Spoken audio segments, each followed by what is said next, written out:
念儿，你告诉母亲，你定然是有你的原因的，让阿娘知道，好吗？我说了，母亲也不会理解的。可你连说都不说，阿娘便一定不能理解啊！我不甘心，父亲不关心我，但阿娘你是知道的，我生于将门之家，家里的所有兵书都被我带去宫里看完了翻烂了，府中的每一块沙盘我都熟悉，18般武艺我不是样样精通，但枪和剑，整个京城有几个儿郎能赢过我？我学了这么多，日日挑灯夜读，耗尽心血，难道就是为了得个刻苦博学的名声，为将来社亲增添筹码嫁妆吗？难道我就只能被关在后院里生孩子、带孩子、管姨娘和下人吗？我不知道我是不是只能纸上谈兵，因为我根本没有机会，我连做一个小兵往上爬的机会都没有，唯一的机会就是这次随军。幸好我的父亲有用。母亲知道宣朝启公主吗？我不敢和公主那样的奇女子相比，但她最后郁郁而终，母亲难道忍心看着我郁结于心，年纪轻轻因心病病逝吗？可是在后宅一生安稳不好吗？去了那危险的地方，你忍心让为娘白发人送黑发人吗？母亲，后宅就不危险了吗？先不说那些阴司之事，就是死在产床上的妇人就有3成，入狱风雨，连一丝反抗之力都没有。娘，我学了一身的本事，不该让他们全部作废，求您让我试试吧。如果不去试试，我会永远记得，永远遗憾，抱憾终身。您现在有了弟弟，就算我有个意外，您也还有别的依靠了。呸，童言无忌，童言无忌。刚刚还说我该准备出阁了，现在又说我童言无忌。就算没有成功，等试过这一次，我不就能接受，能向世道妥协了吗？好，等你去了，就知道自己多么渺小，你想做的事情有多艰难，你根本不可能成功。我放你去，但等你回来，就给我安心待嫁。好，贝浅，你这手不能提肩不能扛的，陛下莫不是派你去做军师？梅娘子聪慧。主帅，在下是文臣，身子差了一些，舟车劳顿，路上身体可能熬不住，不如再加2个软垫可好？雷宁当然不会看着陛下派给他的文弱军师病在车上，不仅给他加了软垫，还因着天热了些，给他的马车里放了冰。喂，你身体真那么差？唉，我这糟心的身子真是给大家添麻烦了，必须吃最好的，用最好的，差上一点都不行。好在不耽误行路，否则就拖大家的后腿了。天武公主最近是打算夺权了吗？雷尼尔大惊。雷娘子，别无伤有君。你在胡言乱语什么呀？前几日发现工部尚书知道了殿下喜爱金银，或许他们最近时有来往，宫内的事我不清楚，但上次我递上去的折子沾上了公主习惯熏的梅香，后来我拜访各府，发现许多重臣被批回来的折子都有，这证明交到陛下手上的重要奏折都是被殿下过目了的。你想要从你父亲这里为切入点进入军营，难哦。当年宣朝启公主有才不假，但世上不止公主一位女子有领军之才，不过是她的时机运到刚刚好。且大越建国之后，公主也再没有上过战场，手上也再无一丝兵权。没事，我可以帮你，你只是欠东风，我帮你留一点东风。多谢。不过我是要一个条件的。不是什么大事儿，只不过我想上殿下的船，帮你是给殿下的投名状，回去后雷娘子记得替我邀功。大军赶到的第一时间，就破了庄周驻地兵马和年州叛军焦灼的局，将叛军打回了年州。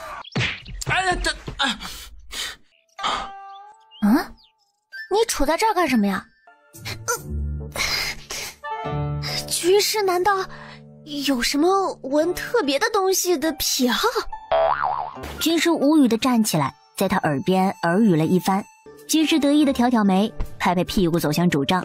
将军，让雷娘子进来吧。家眷虽然不能进主帐，但雷娘子是您的千金，对大越的忠诚自然不必怀疑。方才雷娘子有一计策，在下听了觉得十分有道理，但转述的话总归有差错，不如让他进来说说。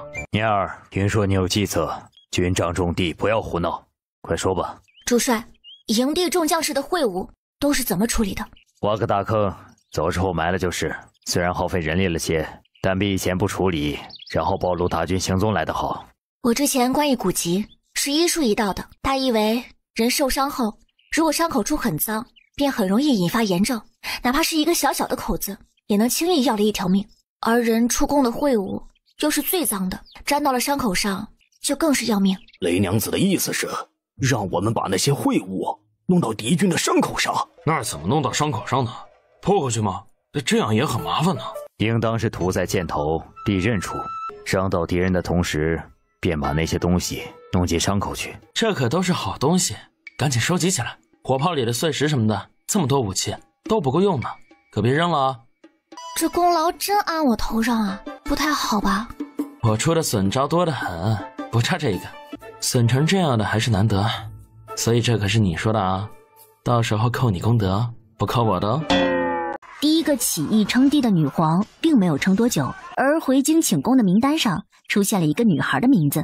我只是给了你一个进主帐的机会，后面的全靠你自己。我们同在学堂几年，我知道你的本事，斥候叛变也是你识破的。如果当时不是你留意细节，我军会中他们的埋伏，损伤一堆兵将。别忘了替我找殿下邀功。那是自然。回来后论功行赏，雷涅儿被封了一个百夫长，职位很低，但他却激动，只要有了这个头，后来的就容易多了。说到底，这次动乱的根源就在于年州官吏贪腐之风严重，好好的赈灾粮被送过去，路上层层剥削，到了百姓手里又没几粒米了。而大越并非是年州一块蛀虫，而是朝中掌权的，谁都啃一口。那挖掉蛀虫就是。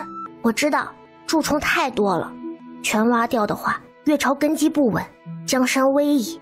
但外敌本就虎视眈眈，任我们有再强大的武器，自己人拖后腿的话，内部蛀空直接就散了。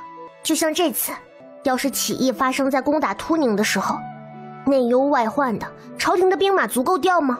我也知道阿爷是想等着一点一点和风细雨的来，可年州这么嚣张的探案都出来了，越朝病的严重，等不起了。如果这次没处理好，轻浮导致被弑亡，而不轻浮则亡中原，阿爷选择什么？若真只能选一个，朕自然是希望中原能够留下来。你说的没错，那初儿可有何想法？水至清则无鱼，要真严刑重罚，把所有贪赃受贿的一竿子打死，估计除了新来的，朝廷就没人了。这不是逼人家造反？唉，越朝这水也太浑了。先给他们个机会，把赃款都交回来，从轻处置。拒绝交或不承认的，待查出来以后，按所贪数目处置，最高可达车裂之刑。这是天雾公主第一个被皇帝派的明面上的任务。本来以为自己会有个好名声的，这下搞了他们的钱，损了他们的利益，指不定在背后怎么说我呢。楚我呀，以后就要当个臭名昭著的公主了呢。阿爷是暴君，女儿是暴公主，不愧是亲生的啊！下朝后，尚书令等重臣匆匆回家清点财物，但第一日的户部确实门可罗雀，没有出头鸟，就逼一个出头鸟。殿下打算拿谁开刀？表兄，别说的这么血腥，我明明是很温和的劝他们，而且对方识相听劝，也不用开刀的。首先就找中书令吧，他是陛下最心腹的臣子，他的动作很大程度代表了陛下的意思。可怜的陛下，就连心腹近臣都有贪赃，这怎叫一个背刺了得？臣知道这事做得不地道，但在一滩浑水的时候，太铮铮傲骨的人是活不下去的。朝中之人党同伐异，我若不收些贿赂，也敌不过别人在陛下面前三人成虎的谗言。臣只想知道，这一次究竟是知错能改，善莫大焉，还是陛下钓鱼的饵？你也知道，法不责众。我们只会惩罚负隅顽抗的人。有了中书令做第一人，后面还赃的人蜂拥而至，自然还是有人存着或不屑或侥幸的心态，咬死自己没有贪赃。都是你，非要劝说为父还债，现在被积蓄少了不说，还被罚了俸。隔壁家的过得多好，我看你真是昏了头了。您这是因为天热心绪烦躁了吧？父亲也是知道的，如果这次轻轻放过，陛下的威严还要不要？之后肯定会有一场腥风血雨的大动作，与其赌自己会不会成为漏网之鱼，不如直接认错，从轻处置。为父收手的早，时间久远，就算是查，也难以查出来，更多的是不可能查出来。唉，早知道就不该听你这没经世事的小子的，轻易就被吓住了。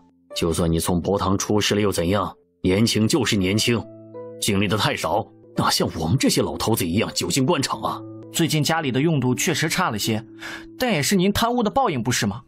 要不是这次翻出来，儿子都想不到父亲竟然是个贪官。嘿，臭小子，你这什么意思？嫌你老子给你丢人了？那我是为了谁？还不是为了你们，为了这个家。如果不是我昧着良心，你们兄弟姊妹的日子能这么滋润？所以现在就过得一样苦。阿紫的嫁妆都被您要回来救急了，让她在婆家都抬不起头。滚！好嘞。结果傍晚，他赞叹对方明智的齐家就被围了，竟是抄家了。看看你们搜刮的民脂民膏，那些因此死去的人不就是别人的家人吗？本公主没有给过你们机会，缓缓3日，你在做什么？如今只有依法照办。这是怎么了？哎呦，真可怜呐！瞧瞧，被绑的人里面还有小孩子吧？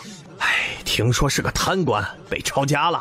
哦，那没事了。可怎么是个小孩子带人来的？你们不知道吧？这带人来的小姑娘是公主嘞，公主殿下为咱们老百姓除贪官来了。之后的几日，刑场和流放的人络绎不绝，京城的官职空了好些出来。等这件事情落幕时，贝静初已经10岁了。那些官吏再想起她，再也不是帝王最宠爱的长女，而是女承父业、如出一辙的残暴公主。皓月，我好像拿了男主的剧本。就是那种什么邪王、残王，王爷各种残暴不仁的名声，所有人都怕他。结果女主和他先婚后爱以后，发现这是一个很好的男人，名声并没有那么不堪。殿下是想招驸马了吗？你在想什么恐怖的东西啊？我还是个孩子。你听说了吗？说书先生说的那位茹毛饮血、抓童男童女去炼丹的公主，其实正是天雾公主。不算，这个不算。这已经是你的第10个不算了。哎呀，表妹别那么小气嘛，下棋本来就是下的一个开心嘛。可是我不开心。贝静初木着脸，正批判着狗军师不要脸的行为，以及强调要尊老爱幼、爱护表妹，并且要尊重公主。初让我好找，递了牌子进宫，结果说你到咸宁公主府来了。你这是一点都不着急。你知道你现在的名声差到什么地步了吗？简直跟吃人肉的魔头没什么两样。这个嘛，就相当于是免费做宣传了。坏人做了一件好事，大家就觉得他是放下屠刀立地成佛；好人做了一件坏事，别人就会觉得他以前的好都是假惺惺。所以我的名声如果差到了极点，那么此时我再挽回一下自己的名声，便是事半功倍。再者，在接触到京城最核心的利益前，并没有多少人会关心天雾公主是谁。如果一个人一开始就在你面前说天雾公主是一个好人，你只会不明所以，天雾公主是哪根葱啊？但是一堆人都在你旁边说天雾公主是个坏人，你心中就会知道有这么一号人，到时候再告诉你天雾公主是个好人，你才会恍然大悟，哦，原来她是个好人。既然有人帮我们宣扬殿下的名号，干嘛不利用利用啊？为什么和你们比起来，我好像很傻的样子？没事的，九九，你有自知之明已经很好啦。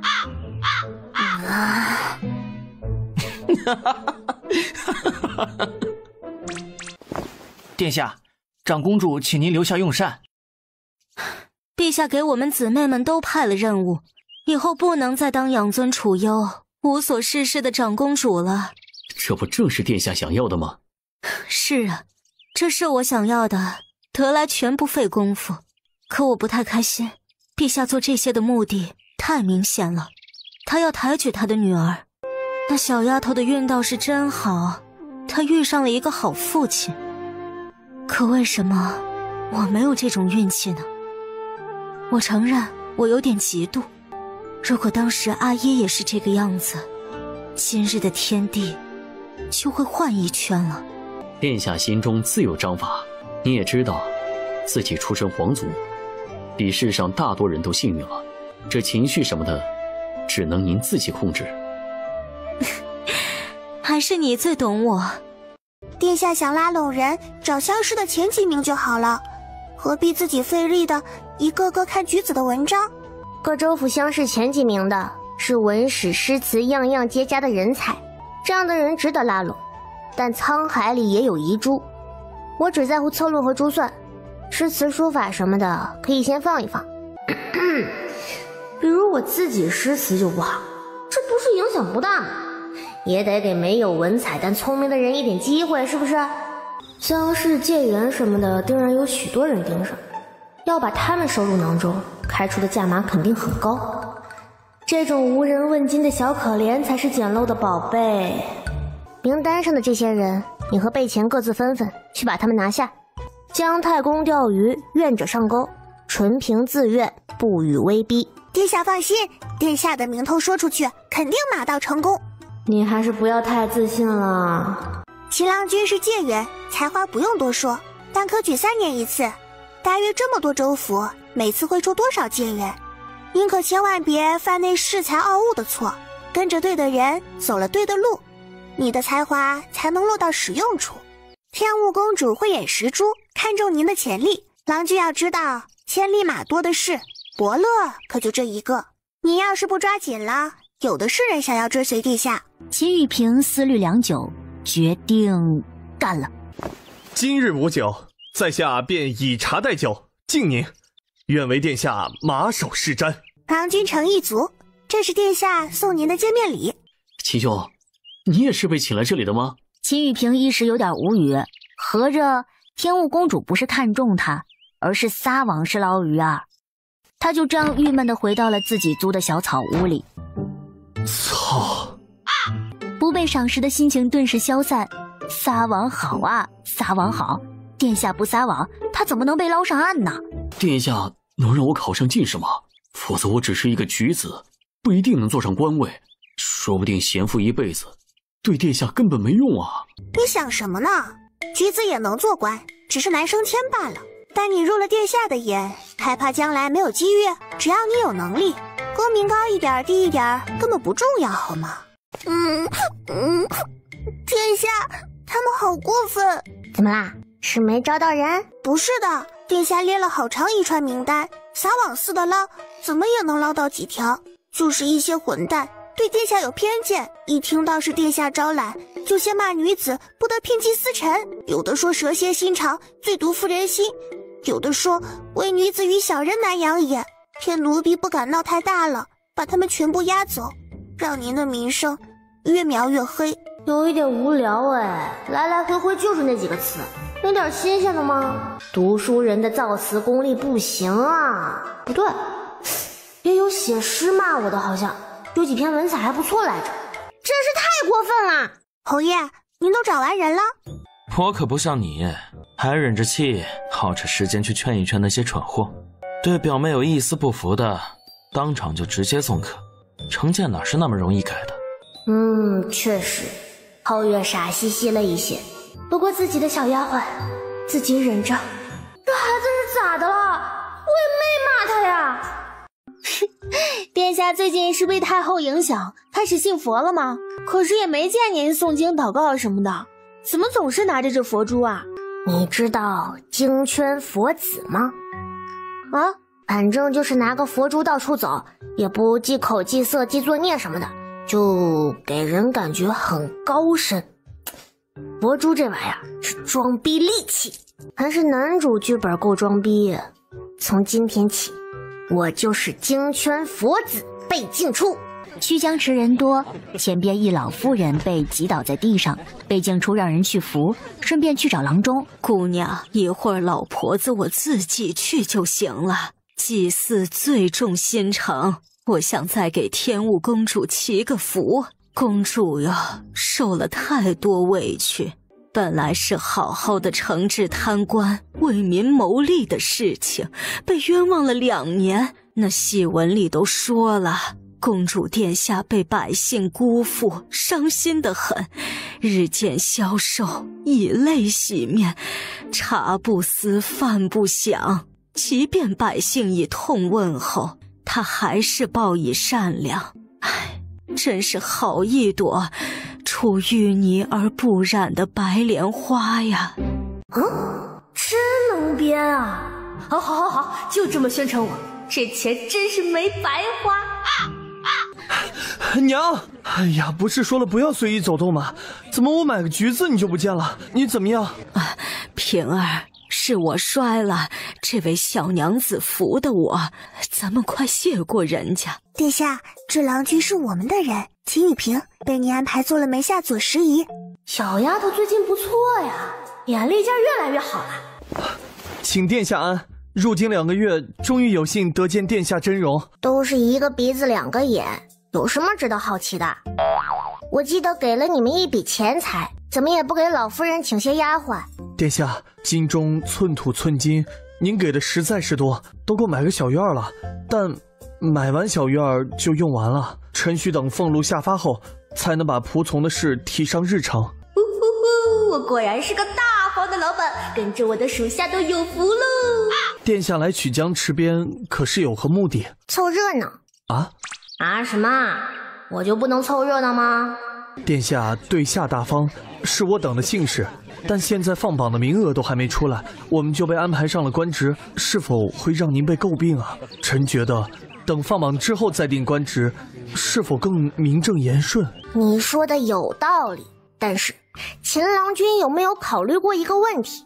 我这一派啊，从根儿上，从我这里开始就是名不正言不顺，因为没有公主插手政事的规矩，现在都还有一堆老顽固在那里辟迹司臣，败坏朝纲，阴阳颠倒，乾坤混乱。咱们这一系的人办事得先求实用，再讲名声。你们的能力在哪里，我都是有数的。朝廷都是一个萝卜一个坑，占了一个就少一个，等会试的结果出来，其他人不盯着空缺的官位，趁人家现在还忙着考试，咱们先抢了，主打一个措手不及。是臣班门弄斧了，殿下见谅。不妨事，人总有疏漏，大家商量着来，差池就省些。你只是笨了一点，眼界低了一点，考虑不周了一点，但是有礼貌还是很有长处的。刚刚还在感动的秦雨萍又惊讶又无语。女子怎能和男子一样科举？他们本就不适合做官。自开国宣朝启公主到现在的周坚城等人，已经10几名女子为大越立下或大或小的功劳。在朝中任职，又不是说女子都来做官，科举本就是来筛选做官的人，通过了考核便行，只是不考虑男女的影响。重要吗？既然人家能通过，就代表有做官的本事。那女子若是有孕了，耽误政事怎么办？谁家父母去世了没有6年的丁忧？朝廷是离了谁赚不了了吗？朝廷只有离了陛下才赚不了。女子感情用事，妇人之仁。世人都感情用事，如果男子断情绝爱，美人计是怎么来的？女子天生力弱，精力不足。你文官和武将比起来也是精力不足，真一竿子打死，干脆没习过武的都别来了。女子本不该和外男接触，若做同僚共事，万一暗通款曲，那不正好通婚吗？大家都是同僚，多门当户对啊。怎么能鼓励寡妇改嫁呢？这是对去世丈夫的不贞。正值妙龄的寡妇改嫁后，可以再添多少人口？你算过没有？外敌虎视眈眈，正是准备打仗的时候，人丁重要还是贞洁规矩重要？皇帝拍板定案时，再没有人出来说个不字。你说说，这多荒唐，简直跟儿戏一样！让女子科举，这不是闹吗？夫人，你说对不对？像你一样在家里就管管家，交际一下，多舒坦。若不是咱们男子身上担子重，谁愿意出来做官？夫君的意思是，天雾公主提议让女子也可以参加下一轮春闱，而且陛下还同意了。是啊。去把三娘的东西都收拾收拾，打包一起上书院去，别让她闹性子了。过了这村儿，可能就没这店儿了。龙首，请殿下安。哎，龙首，你没觉得殿下对你和对我们不一样吗？哦，是吗？除了那几个大宫女，殿下都记不得我们的名字，但他却总能认得你，注意到你。就算你在犄角旮旯，只要殿下路过，都会和你打声招呼。公主风头正盛，日理万机，对我们从不多加关注，却唯独能记住你。你说，殿下对你是不是不一样啊？你真幸运，以后你飞黄腾达了，可不要忘记我。龙首有一种在很久以前就见过他的错觉，他并不是想要公主的提携，而是想要保护她。真的奇怪，公主哪里需要他的保护？入夜，在一场朦胧的梦里，龙首看见了一个人，他不叫贝静初，他叫样样。梦里的龙首好像不是太监，他叫贝静妹，他是亲王。表兄，都是妾身子不争气，需要样样的血做药引。雪儿知道，样样姑娘是你的人。皇后姑子属意妾做您的王妃，可妾突发心急，天玉寺的高僧合了8字，说是样样的血与我相合，咱们从小青梅竹马。雪儿知道，表兄最疼我了。那就继续好了，本王会找太医给样样补血，让他多撑一段时日，做好你的药引子。样样妹妹，委屈你了，要不是我这身子，王爷也不会让你做药引子，导致身子虚弱，久病不出。还记得你刚来的时候是多么的活泼，现在都憔悴成人干了。不敢同表姑娘称姊妹。表兄，行了，本王还有事，你们身子都不好，回去歇着吧。等着妹妹今日的药引了。哎，热死了，热死了！谁家好人大夏天绑这么厚一圈绷带，我手腕都要捂出痱子了。王爷，庄子的鸡被杀完了，今日给表姑娘的药引子换成猪血可不可以啊？他能喝出来味道不一样吗？他是什么妖怪吗？喝血这么猛，让你盯着他要喝生的喝完，你确定都盯着了？他不会以为能这样把样样吸干吧？这点伎俩当本王看不出来？是觉得我的脑仁还没核桃大吗？我也没答应让她当王妃啊，怎么就开始带入情敌关系了？猪血就猪血吧，不是爱喝血吗？爱喝就多喝。是。女孩的院子是王府里最舒适、风水最好的一处，门口的侍卫轮换值岗，一只苍蝇都难以飞进来，看上去还以为院子里住的人正被幽禁，实际上这一切只是为了防止别人闯入。里面的装潢用度处处精致，一些甚至比他自己的更好。卸去装病用的脂粉，他面色红润光泽，很是健康的样子，一看就知道能长长久久的陪他长命百岁。本来在等你，没想到睡着了，把脸涂白的脂粉都快用完了，你也让人送点新的来了。话说牛的身子也禁不住天天放血吧？我现在还活着，不是很诡异吗？没事，他们那群颠公颠婆不一定能想到。恕我直言，你明明也很颠。唉，我这些假消息也不知道聂二阿紫听了会不会难过，他一定觉得我在这里受了大委屈，被你虐惨了。但是我知道，为了不让人盯上我，不能告诉他。皇后不允许我有喜爱的人，陛下也不会允许我娶舞女为妻。燕阳，世上没有做过舞女的太子妃，却有做过舞女的皇后。如果我这次任性了，我们会输的。你等等我，我也不想让别人知道你是可以威胁我的人。再强的防护也害怕百密一疏。自从和我在一起，你也甚少出门吗？我不能一边让你等我，一边又什么都不给。最吝啬的财主也不至于，以后我能给你的，也不过一个名分而已。你要是真的什么都不要求，我又怎么好意思开口让你等我呢？兄长怎的一个人喝闷酒？就算你不喜欢这里的姑娘，但上次不是带了一个舞姬回去，也不是孤身一人了，怎么不带出来作伴？美酒配美人，才是人间乐事。当然是不想他被你这浪荡公子调戏了，一个玩意儿罢了，没想得起来。天亮了，梦醒了，昨夜的一场梦到早晨时只剩下一个模糊的印象。殿下，蒋公公求见，似乎很着急。哎呦，殿下，请您帮帮老奴吧。公公请起，您是阿爷身边的老人了，若蒙冤屈，阿爷定会做主。为何要来寻我？奴婢是求了陛下的，但陛下让奴婢来找您，说是您原谅了才行啊。完了，陛下既然同意奴婢过来，应当也是同意奴婢告诉您，您的生母是为何进冷宫的。这个我知道。臣的义子龙首当年便是骑士用来调换您的婴儿，陛下的意思是让他做殿下的仆从，也算赎罪。但奴婢养了这孩子10年，渐渐视如己出，不忍他真的做一个阉人。今日便是他净身的日子，奴婢想求殿下宽恕他。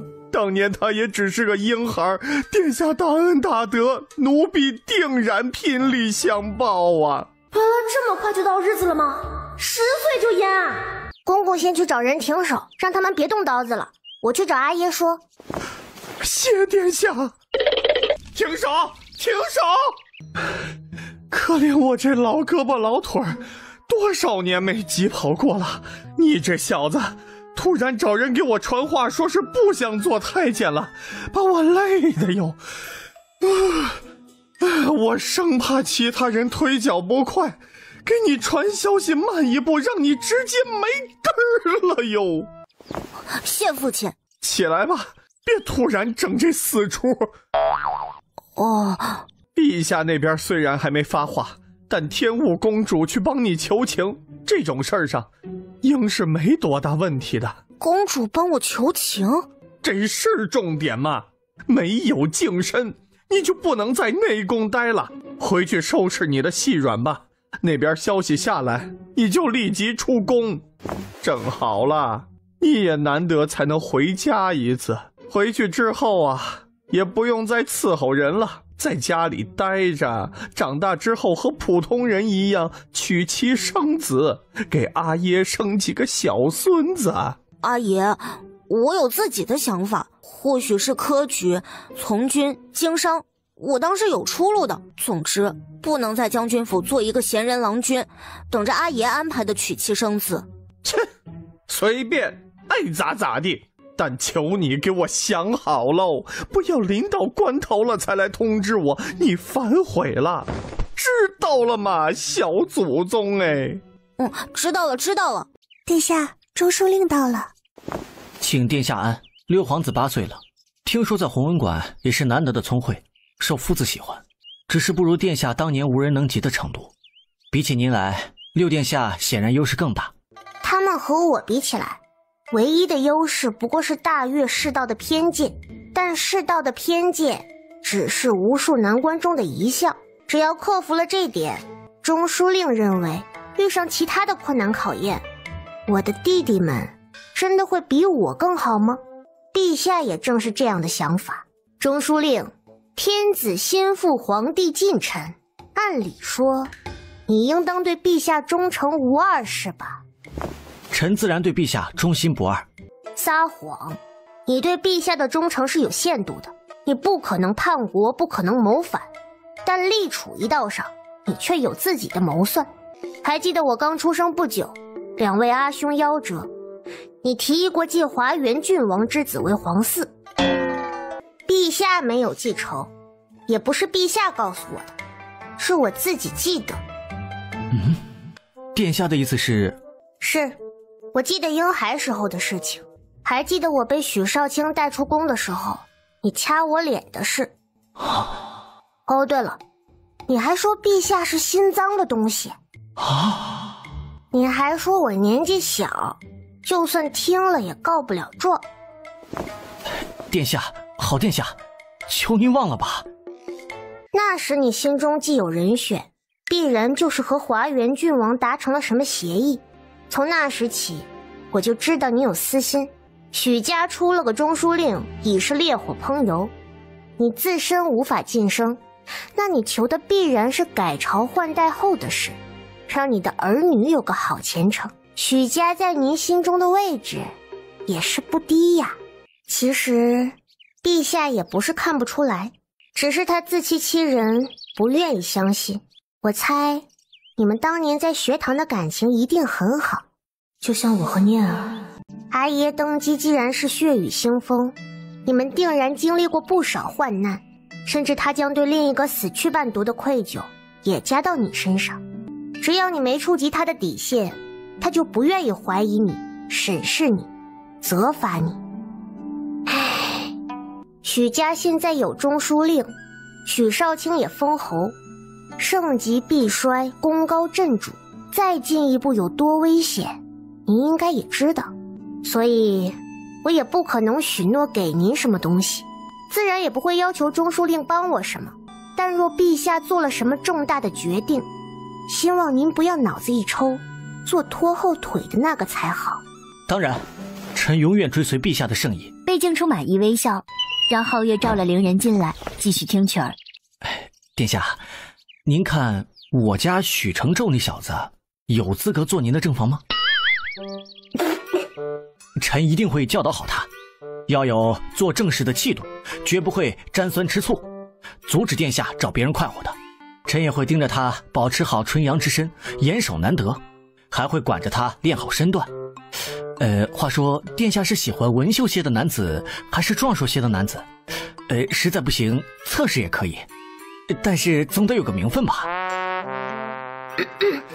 皓月，送客。殿下，给个机会吧，殿下，我家小子姿色还是不错的，殿下。贝静初认为可能惹麻烦的几个重臣，在这几日被他一一约谈，所有的动作也没有隐瞒皇帝。陛下，儿臣准备好了。准备好了。跨越千百年，数代王朝，至今没有人能跨越的一步。准备好了，做第一个先例。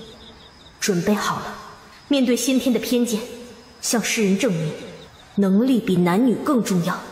也准备好了，做引导一个王朝的领路人。准备好了就洗洗睡，明日早朝就知道结果了。好嘛。高座上的皇帝朝自己的男版解语花递了个眼神。陛下，臣有奏。如今皇嗣们已经长大，为保社稷安稳，臣提议立储君。爱卿可有提议？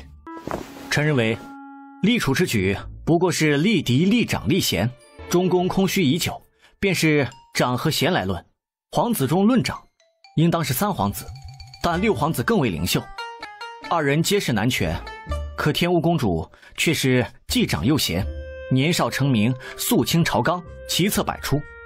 臣以为公主实乃不二人选。你疯了！禀陛下，中书令在朝堂之上胡言乱语，藐视皇威，应当治罪才是。臣司农司少卿许新书复议中书令之请。臣中书侍郎童怀恩复议。臣军器监丞周欢九复议。吏部司郎钟备前复议。臣司封司员外郎郭央复议。臣洪文祭酒。臣金吾卫大将军雷宁。臣尚书令。臣。整个朝局几乎是一边倒的情况，整个朝堂站立着的人没几个。人心不古，人心不古啊！你们不能这样乱来呀，陛下！朕也以为天雾公主是不二之选。蒋知贤端上来一张圣旨，展开。这下就连反对那些人也只能跪了下来。阿爷竟然早就写好了吗？建楚以奉宗庙，总监辅以宁邦国。既又在于治公，亦世间于权道。以贤而立，则王继兴周；以贵而生，则明帝定汉。强楚方策，岂不然乎？天务公主静初，才为明德，智性仁孝，书哲慧和，好礼无倦，强学不怠。朕为此子，时允众望，可守气成陶，永固百世，以真万国。以立静初为皇太子，所思备礼册命。臣接旨，吾皇万岁！贺太子殿下。谢谢，光说可不行啊。李靖在哪儿？听说贝谦他们都在朝会上顶你，可惜我官太小了，连早朝都上不去，都帮不了你的忙。这次别安慰了，我不需要，谢谢。看来妮儿内心强大了呀，都不需要我安慰了，真是个坚强的女孩子。没事，军营里的升职我帮不了你，但是在东宫可以。你来，我让你做我的禁卫统领，干不干？臣谢殿下提携。太后有喜事，陛下立储了。今日早朝下令立天务公子为皇太子。航儿立了公主做皇太子，奴婢也觉得惊诧呢。要不是再三确定，也不敢来回禀太后。我知道这孩子才能出众，他做的那些事我都有看在眼里。可是立太子，我是真没想到啊。朝中无人有异议吗？这奴婢不知。圣旨已下，有异议又怎样？只盼他能走稳这条路啊。哀家本以为你死我活的夺嫡之事是皇子们的事，至今都不敢和孙儿们太亲近，免得到时受不住心伤。可是没想到啊，初儿这小妮子竟横插一脚卷进去。我本以为她是想做个摄政公主，想着自己手上有实权，未来能过得松快些。可是没想到，这父女俩打的是让她做储君的主意。这真是……恒儿是忘了自己当年的凶险吗？哀家也不能先唱衰了，你备一份赏送到东宫去吧。是。什么天务公主？她又怎么了？是又得了什么新的赏赐吗？天务公主啊，就是你生的那个公主，被封了皇太子，入主东宫。这可是历朝历代第一个当太子的公主啊！真是太神奇了，我从来都没有想过公主竟也能当太子呢。不可能，你撒谎，你骗我！冷宫的日子已经让你闲到没事逗人的程度了吗？用这种谎言来刺激我，看我崩溃很有趣是不是？贱人！不可能，一个女儿怎么可能当太子？她怎么配？大胆刁妇，也敢对太子殿下口出不敬，配不配是你说了算的吗？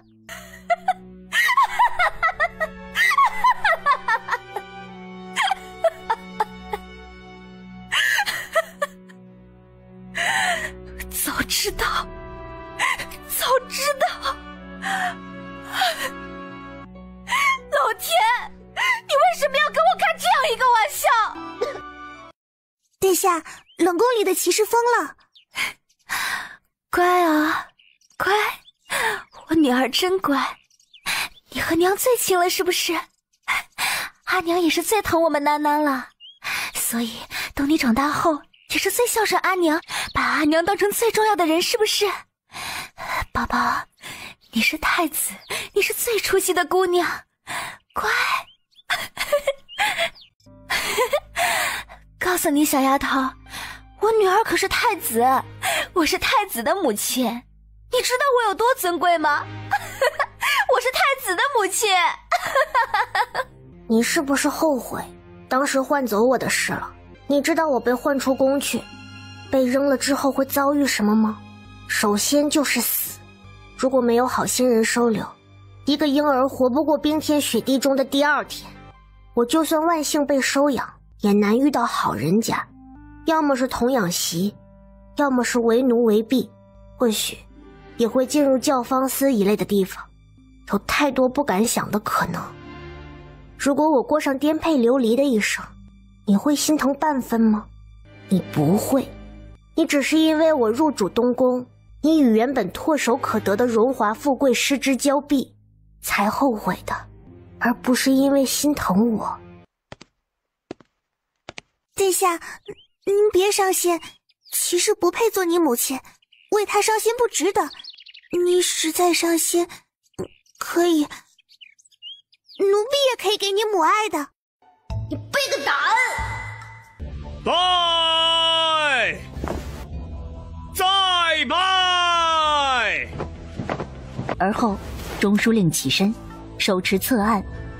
中书侍郎持玺受立于中书令对面。他查验册案后，许兰七启奏帝曰：“有旨。”贝静初起身接过册案玺绶，随群臣再拜。尚书令代宣读太子册命诏书，再拜。自今日起，他贝静初就是昭告天下的皇太子了。任务成功，恭喜宿主达成隐藏成就，奖励解除绑定。好感度页面的人都能听见宿主的心声哦。解除之后，宿主就是有隐私的孩子啦。嘿嘿嘿。贝静初小眼神幽怨地注视着前面的人。刚刚进行完册封礼，本该风光无限的太子殿下只想逃离这个世界。谭家可是太子传上的，您在前面吃肉，只要领着小弟们喝口汤就行了。钱庄的事儿，谭兄能否找谭家主商量商量合作？就是你一句话的事儿，像您这样的人物，只一句话就能翻云覆雨的，就帮帮小弟的忙吧。啊，好说好说。谭兄，小弟新纳了2房小妾，这房中之术可带劲儿了，要不你也玩玩，玩坏了也不妨事儿啊。大爷，我不喜欢被用过的。谭兄是看上这个了？去会会那个姑娘，让她跟了谭郎君，要是不愿意的话，就直接绑了去。家主说过，不能强迫百姓。郎君呀，您是什么人呐？不就是要个姑娘吗？怎么可能不愿意呢？那都是欲拒还迎。我告诉你啊，这女人说不要就是要，她们就是矜持娇羞一下，你怎么还当真了呢？啊？您这风神俊朗又有钱，当您的姨娘是8辈子的福分，就算是通房丫头都是求不来的。他拒绝不过是想抬一抬自己的身价，女人都是这点小伎俩。再说了，谭家现在多风光，就算是真闹大了，给一笔银子也就按下去了。不长眼的，你们好大的胆子，还不快放开我！看来还是个带劲儿的，谭兄有福啊！小娘子，我可是谭家人，整个京城谁不知道谭家是太子殿下的？跟了小爷，保你以后吃香的喝辣的。放开我！我是天武公主的人，你敢造次，是蔑视公主，不要命了吗？哟，还是个小辣椒呢，也就喜欢野的，绑回去。殿下，宫门前应接的人说没有看到常烟的影子，他必然是有事了。先派人秘密探访，如果1个时辰内没有线索，就出动禁卫封锁城门。怕就怕是被敌国的人绑走了。怪我，想着他来往地宫，派护卫反倒引人起疑，不出京城，这么一小段路，不至于出意外。小娘子，你是想玩你逃我追吗？那小爷我来了。常言抄起桌上的花瓶，对他开了个瓢。贱人，你敬酒不吃吃罚酒。来人，把他脱了捆起来，拿我的鞭子来。可有受伤？常言轻轻摇头。畜生，你知道你冒犯的是谁吗？长烟姑娘是太子殿下身边的女官。刚刚还不可一世的纨绔直接吓尿了。殿下，这把她洗干净了再带来审，还不向殿下认罪？殿下恕罪，臣有眼不识泰山，冒犯了您的女官，大水冲了龙王庙，臣以后一定不再犯。哼，你们认为重点是冒犯孤的女官吗？而是强抢民女。孤以公主之身得封储君，这其中的艰难险阻，你以女子之身经商，应当是感同身受。孤自己都不敢有一丝行差踏错，你们谭家倒好，直接借着孤的名义横行无忌，欺凌百姓。长烟若没有靠山，他就应该被欺辱吗？大越的律法是每个百姓的靠山。妾知错，是妾管束不力，耽误了殿下大事。自今日起，妾一定约束好谭家上下，还请殿下念在四郎是初犯，饶他一次，妾定当狠狠责罚，严加管教。每个杀人犯第一次杀人时都是初犯，你的责罚是什么？打一顿，养上10天半个月就能好的那种吗？大越有律，冒犯女官同谋害朝廷命官，按律当斩。孤不会因为被害的是身边的人就妄加重刑，把这贼子带去京兆府。殿下，殿下，妾的弟弟真的再也不敢了，妾也会管教好族内子弟，绝不再狂妄骄横。那纨绔被禁卫架着拖下去，谭娘子惊慌求情，被静初看在她跟了自己多年，想忍着不耐烦和她解释一番自己杀鸡儆猴立规矩的用意，却从她眼中看到了一闪而逝的恨意。你在不满什么？你在心疼你的弟弟？谭娘子心疼你打下的谭家基业吧。自今日起，他们就不复存在了。到现在了，你竟然还在为你弟弟求情。你谭家从来都不是独一无二，不过是孤挑的顺眼的一个而已。看在同为女子也同有野心的份上，对你惺惺相惜。既然你不要这份偏爱，孤换一个就是了。孤不需要拖后腿的人。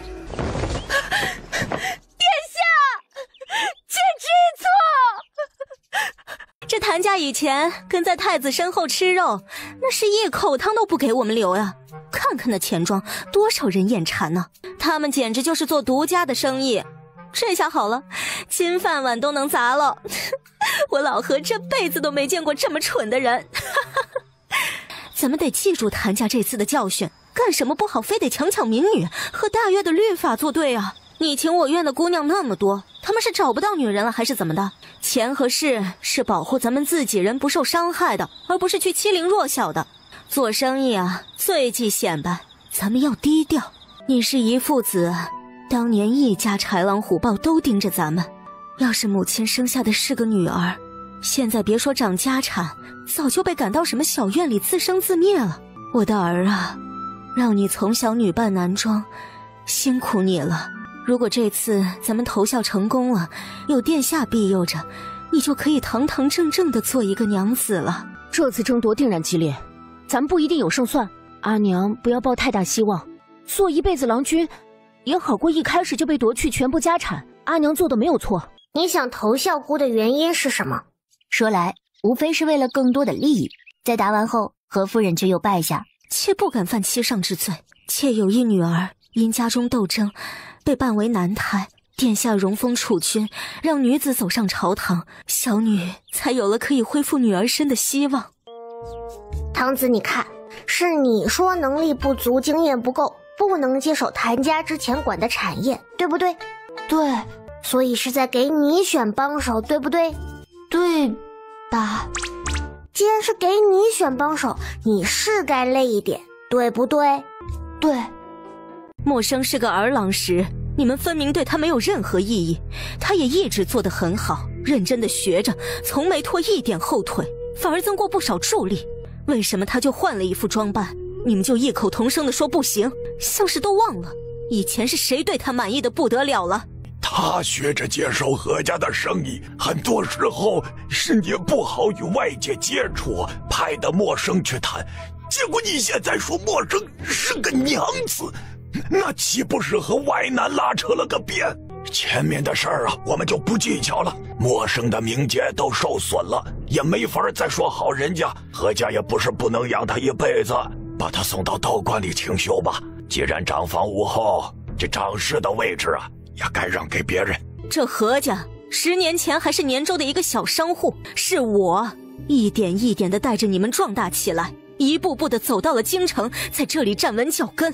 你们眼馋我老婆子打下的家业，拿规矩来压我们母女，那你们确定我们走后，你们守不守得住这个家呀？老大家的，以前你能顶住，是因为默生是长房长孙，但现在她只是个姑娘，所以以后你们再像之前一样顺利就难了。还是去观里清修吧，忙了10年，让自己歇一歇。大约本就可以立女户，现在民风开放多了，不仅官场上有女子生意，做商人的更是多。才没落的谭家不就是为女家主？你们这些老不休的，少找一些冠冕堂皇的理由，分明就是想吞了我爷娘打拼出来的家业，想吃绝户的心思都明明白白写在脸上了，以为话说的好听就能掩盖你们不要脸的事儿了？做梦！你这孩子怎么就不懂事啊？哎，果然姑娘家的就是任性，容易冲动。让你们去清修也是为你们好。哎，就这样吧，不用在意了。夫人，东宫来人了。太子殿下，请何夫人至东宫一叙。娘子，咱们家现在的掌事人不是他了。如果太子是看上了何家，应该换人商谈的。如今新的掌家之人还未选出来，老朽是能说得上2句话的。殿下瞧上的是何夫人，并非瞧上了何家。你们谁是掌家人根本不重要。何夫人，随吾去东宫吧。各位，不奉陪了，小女子还要收拾行李去清修呢。诸位长辈，都要天黑的点了，还留在寒舍，是想蹭饭吗？都要收走咱们的家产了，还要在走之前再吸上一顿饭钱吗？水蛭都没有这么能吸吧？嘿嘿，老大家真是娶到了好媳妇儿啊！娶妻娶贤，福及3代。哎，这不就搭上太子的船了？哎，咱们何家因为你呀，就要一步登天了。老大家的，你可是何家的大功臣呐！默生也教得好，哎，这都是你这个做娘的功劳。哈哈，戏法都没你们变脸来得快。哼，不就是现在有利可图了吗？真当人的心不会寒呢？以前说过的话，做过的事，随随便便就能过去。你们不用在意我们母女，就当我们娘俩去道观里清修了，都还不用你们送月礼，是不是很划算？何家的产业咱们分一分，看看我们母女走了，你们能不能好好的经营下去？我就不信了，2个女人都能行，我们接手了，只会比他们更好。结果没多久，何家就彻底崩盘。哎呀，就这么悠闲自在的感觉，真舒服。殿下，出大事了！雷家郎君和秦家娘子私会，被撞了个正着。本也不是大事，就是丢脸。事关雷家，雷统领是东宫禁卫，他兄弟在秋猎场上干下这等事，陛下问您要不要去瞧瞧？什么雷家郎君？我弟弟才2岁啊！哦，皓月说的是我堂兄？丢死人了！这都是什么事儿啊？走，咱们瞧瞧怎么个事儿，去当看戏的。可这是我自己家的戏。哦，抱歉。臣今日猎了鹿，便好奇试了试鹿血，谁知道秦家娘子出行都不带仆从的，臣还以为是哪家的婢子，便可以肆意玩弄。陛下恕罪，臣这侄子实在顽劣，秦娘子遭此无妄之灾，臣会给他们一个说法，秋猎回去后便上门提亲。不要啊，伯父，我可是您的侄子，怎么能娶一个7品官的妹妹？住嘴！陛下，此事至此，对秦娘子声誉也有碍，不如干脆结了秦境之好，就此了结。阿爷既然繁忙，这事就交给儿来调停吧。秦娘子是哪位的家眷？是门下座不缺秦玉萍的妹妹。哟呵，这名字熟悉啊，还是我的人。是因为秦补阙的官职太低了吗？咱们也不能在这里光听罪人的辩驳，也得听听秦娘子和秦补阙的想法。免礼，都坐。秦娘子，这件事你是受害者，你想怎么做？雷家给出的条件是上门提亲，许给雷大郎做妻子，你想如何？只要雷家诚意足，风风光光的迎吾妹。我要他进监狱。妹妹，我恨不得他死，就算不能死，也一律惩处。殿下，说实在话，以秦娘子的家世，原本连雷家的门都过不到，做个妾都是抬举。如今为了补偿她的清白，臣已经许诺让她做我侄儿的妻房，还有什么不满意的？父亲，别再说了，听一下你说的都是什么？竟然还是在殿下面前丢人现眼！有你这样的父亲，我在殿下面前都脸上无光，头都抬不起来。我忍你很久了，雷家的地位和秦娘子有什么关系？不愿就是不愿，强暴就是强暴。有的人爱权势，有的人盼知心，有的人甚至就不想成家有夫婿。你那居高临下的样子真是令人恶心。你为什么要维护一个管不住自己下半身的侄子？为此不惜和殿下对着干。如果是我犯了同等的错误，您会维护我吗？就算是你强迫了哪家二郎，那也是别人占了便宜，我去找他们算账还来不及呢。我真强迫了哪家儿郎，人家可能不喜欢我这样的女子，也可能有自己心仪之人。为什么说是他占了便宜？这是愿意不愿的道理。强迫就是强迫，和人的价值没有关系。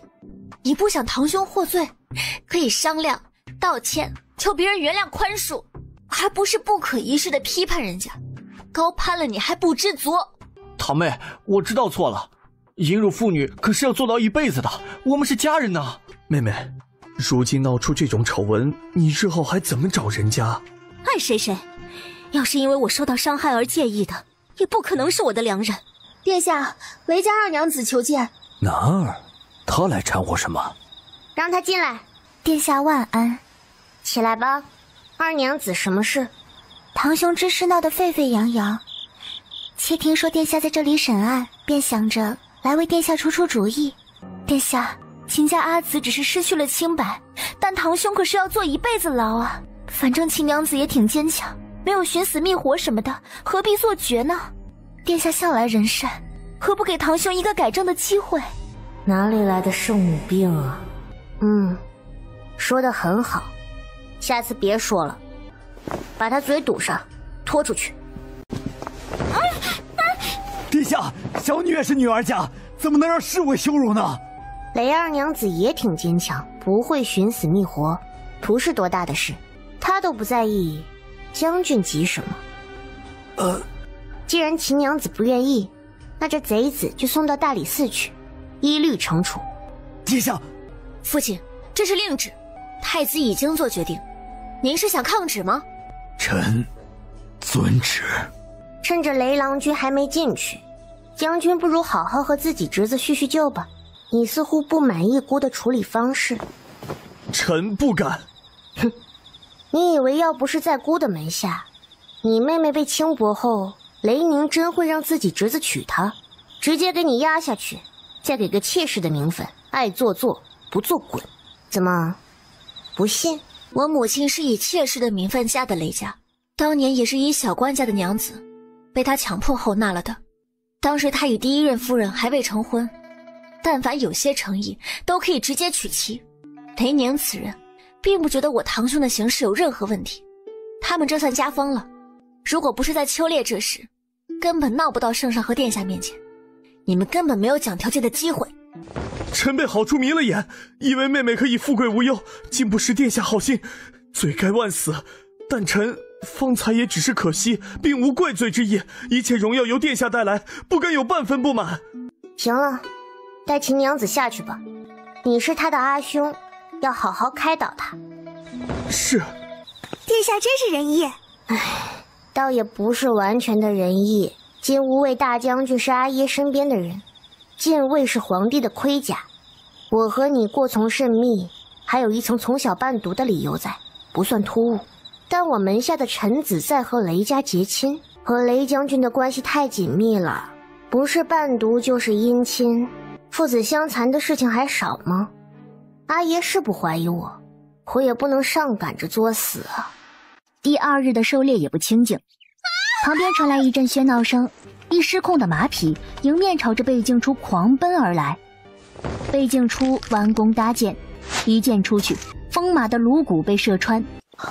谢雷统领和太子殿下救命之恩。夫人是谁人的家眷？可有受伤？回殿下，妾身中书侍郎童怀恩之妻，方才马灯没有擦好，不知何时伤了脚。你受伤了，现在又没有马匹，列场危险，护送夫人回营地吧。夫人的同伴呢？要令人知会一声吗？官夫人们多是贤妻妾的出身，并没有所谓好友结伴。无事，我带夫人回营地。一队人随姑回营地，其余人原地休息。才几步就骑不动了，一群小垃圾，回去得加练。是。夫人马匹因何受惊？可有前兆？回殿下，没有预兆，马是突然就疯了。马的尸体，你传仵作来检验。念儿，你带人去排查一遍事发地附近，看能不能找到马匹失控的原因。陛下也在猎场，万事小心。是。哟，童夫人回来了。哼，是围猎不顺吗？哎呀，还是您的体力用在榻上擅长些，这里可能不适合您呢。你乱说些什么？收敛些。哼，一个寒门，一个下九流青楼里的玩意儿出来狩猎这等事，还是别瞎掺和了。到时候啊，命都赔上了，那才是贻笑大方呀。哎呀，童夫人莫怪，我是在好心提醒你啊。我身边有贵人在，你不要失言。哎呀，你身边竟还能有贵人呢？别是因为自己出身太下贱了，看谁都是贵人吧？不要在太子殿下面前失仪。不知殿下在此，妾失礼，不知者无罪，请殿下恕罪呀。贝静初无语的耸了耸肩，带着香巧回他自己的营帐。殿下知道我的身份，不觉得脏吗？我对这世道有一个疑问，似乎没人对此有过困惑，所以我不知道要与何人说。女子就是女子，为什么要被划分为圣女和荡妇？我以前认为很多人是不会尊重女人的，但好像并不是，他们只是把女人划分为了两类，一类是圣女，是母亲、妻子，未来可能成家的人，是没有欲望的快乐，用处被划分为了生育、传宗接代；另一类是娼妓，是玩弄的对象，独独为欲望服务，远离生育。甚至因为一些复杂的原因，或许是女子为了让他们的地位更高一点，便努力地把自己往圣女的方向靠，做一尊禁欲的泥菩萨，且反过来辱骂仇视另一类女子，以显示自己的高洁。明明都是一条绳上的蚂蚱，都是被评判价值的人，为什么要为了自己被赋予了高价就沾沾自喜呢？我发现一个很奇怪的地方，男人的好色是被肯定的，甚至是赞许的，他们出入风月场被称为风流倜傥，而女人是不被允许好色，不被允许直面自己的欲望。对男女之事是否了解，成为对他们是否天真纯洁的划分。香巧呆愣地看着这个年纪轻轻的小姑娘，涌上了一股莫名的震撼。一直以来，所有人都告诉她，她以前有多么的卑贱，就连一直相濡以沫的丈夫，虽然没嫌弃她，却也认为从前的事不光彩，只是安慰她，被逼迫被卖掉不是她的错。现在却是一个10岁的小姑娘告诉她，她并没有染上污点。殿下所言，妾振聋发聩。夫人和童侍郎情谊深厚，传为佳话，我在内宫时便有所耳闻。但童侍郎洁身自好，听说对夫人也专一，怎么会在青楼相识呢？听起来像是假的。很多人也因此怀疑他假正经，不过是当年他穷得厉害，给不识字的人写信赚钱，姑娘们也没有几个识字的。香香，你没事吧？一听你受伤了，我便向陛下告了假，暂时不用去大帐那边了，可以多陪你一会儿。太子殿下，臣见过太子殿下。夫君，路上惊马是太子殿下救的我，否则等抬回来，尸体都凉了。咱们要好好谢谢殿下。谢殿下，救命之恩，没齿难忘。不谢，大家都看到我亲自送你夫人回营地，所有人都会认为你是我的人了。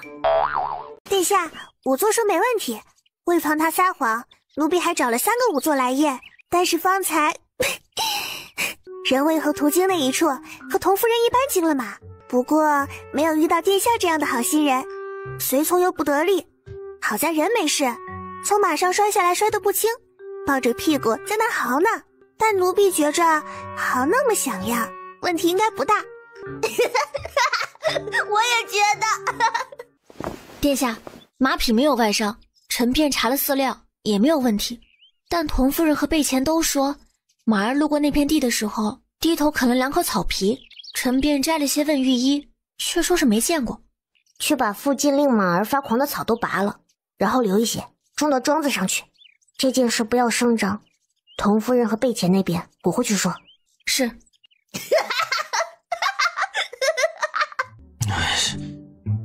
你确定自己是来探病的，而不是来气死我的？贝静初很给面子的收起笑声，改为静音的笑。我去寻了阿耶，想进了月朝的青楼，阿耶同意了。干嘛要花精力做对自己没有好处的事儿啊？什么叫对我没好处的事？你以为谁最支持我坐上储君的位置？自然是能从我身上得益的人。寒门和女子是我们要拉拢的人，不做一些实际的事，他们又怎么会相信我得势之后能让他们过得更好？怎么能让他们相信扶上位的不是个背刺的叛徒？只怕不容易，一些人又要闹了。平民女子是没有话语权的，殿下的付出不会得到相应的回报。我好不容易当上了储君，权力这么大，连做点自己想做的事都不行，那还有什么意义？总不能所做的每一步都是为了稳固地位，一点点对我无意义但是有价值的事都不能沾吗？一些精力我认为花的是值得的，哪怕最后没有回报。贝钱还是纠结着，青楼又不给大越带来多少国税，说进就进了，哪那么多废话？你是我的臣属，让你干事就干事。趁人家当谋士的时候就是亲亲表兄，现在新人越来越多了，对旧人就一点耐心都没有是吧？好，好，你个负心女。人性欲望驱使，即使你明面上封禁，但暗处的依旧不会少。可明面上没有了，暗处的零星和现在比起来会少太多。行，臣遵旨，臣臀部伤好些了，能做了就给您领章呈见。其实趴着也能写的。表妹，下次去庙里我一定在佛前许愿，让你长点良心。我一个伤患趴着你章程，您一个四肢健全精力旺盛的人干嘛呢？我当然是去玩啊。你吾第一次求猎，当然要多打些猎物回来，不然堂堂太子落后了多丢人啊！而且东宫也不是随意出来的啊，当然我想出来没人敢拦我，但这不是平日太忙了吗？孤能有几日快活，几时能松松筋骨？秋猎一共就7日，表兄你忍心让我此时还忙于政务吗？贝钱想说实不相瞒，他忍心，但怕得罪这位记仇的小太子，他忍辱负重地咽下了骂人的话。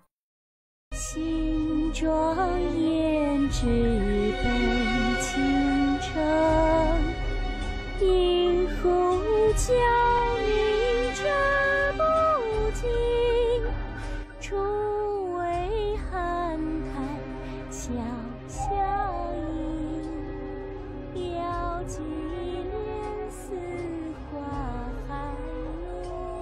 今日还不愿接客？哼，倒是个硬骨头，但我这里是化骨的地方，那就上针刑。长针被钉入十指连心的指甲，他想着，放弃吧，已经来了这个地方，除了屈服，就是死。愿意2个字还没说出来，外面响起了一阵喧闹声，几个官吏被引了进来，保姆忙关门出去。不是上边有令，秦楼楚馆可以继续5月卖艺，但不允许女子卖身。你们胆子挺大呀，还敢违令！哎呦，官爷，您这是不给妾身活路呀！真正只是来看歌舞的有几个人啊？谁不知道唱歌弹琴只是这些客人闺房调情的乐趣？这要是不允许卖身了，我们还赚什么呀？哎，您就行行好，通融一二。这些呀，是孝敬您的茶钱。这我们不管，反正是上面下的令。您要真有本事，就去东宫找太子殿下去。太子，原来是这个人救的他，救的他们。凭什么？当年我们谁不是这样过来的？我熬过来了，活下来了，结果到了后面青楼却不许开了。凭什么他们就能遇到这种好事？凭什么我就不行？雷将军已经赢了2次战役，再领兵1次，未免功高震主。大越这些年来也出了不少新秀，臣以为可以让年轻人们多练练。儿知道雷面儿年轻，经验又少，做主帅是不可能的，给个副将什么的去长长见识罢了。谁不知道雷统领是殿下的心腹？殿下如此明目张胆，是任人唯亲，培植势力吗？对呀，你真是个大聪明。为避免发生上次支援德州时我要受朝无人能处理的意外，这次周欢九也一起去。皇帝挥退众臣，单独留下贝静初。你去做主帅。这突如其来的压力，我觉得我不行。朕也觉得你不行。啊，老大你怎么回事？过去之后别指手画脚的添乱，当一个吉祥物就够了。朕给你派副将，凡事听副将的。阿爷是想让我做个挂名主帅，这次打突宁是10拿9稳的事，赢了之后给我的履历增一笔光彩。还不算笨，去准备准备吧。你是说你们明日就要启程攻打突宁了？是，这是机要，原谅我临近最后一日瞒不住了，才来告诉你。希儿阿紫，我们可以给他报仇了。我也要去，我知道我帮不了什么，我不会给你们添乱的，哪怕是做饭喂马，只要能给大越的军队出一份力就好。这次报仇也算我尽了一份心，给我阿娘尽了孝。殿下，妹妹，这对你不是什么难事，对不对？让我去吧，让我去报仇。殿下，臣丑话说在前面，您10岁稚童，陛下有意抬举您，臣也愿意配合，但行军可不是小儿嬉戏，您不能胡来，乖乖的坐在大帐里，别惹是生非就好，就当远游了。如果您要是自以为是，指手画脚耽误了军机，就不要怪臣以下犯上。穆副将，你知道为什么你分明能力不俗，却迟迟不得晋升吗？为什么？因为你不会说话。你上进劝姑，分明可以用和缓的说辞，比如说姑年纪小，不宜辛苦，操劳的事交给你，如果姑想学，便跟在你身边看，不容易出事，出兵更稳妥些。但你偏偏上来就是一顿警告，你说说，你的上峰怎么会喜欢你？穆楚远被说得怔愣，呆呆地思索着。初初对朝中大臣的信息掌握越发娴熟了，一看就能记起这位穆副将有才，却多年未晋升。我不知道哦，我瞎猜的。陛下属意穆副将做本次辅佐殿下的副官，他必是有能之士。这些年名声不显，又是一个敢警告太子的脾气，定也得罪了不少人，自然难以晋升。九九这是怎么了？不舒服吗？唉，我只是觉得我好像被排挤了。谁排挤你？我收拾他去。是初初和贝前。再见。哎，别走啊！我开玩笑的。唉，我常常因为不够变态而感觉跟他们兄妹格格不入。笑死！谁不是呢？这些探子还是有用的。大汗，越朝兵马接不及我们，不过是运气好，多了一个神兵相助。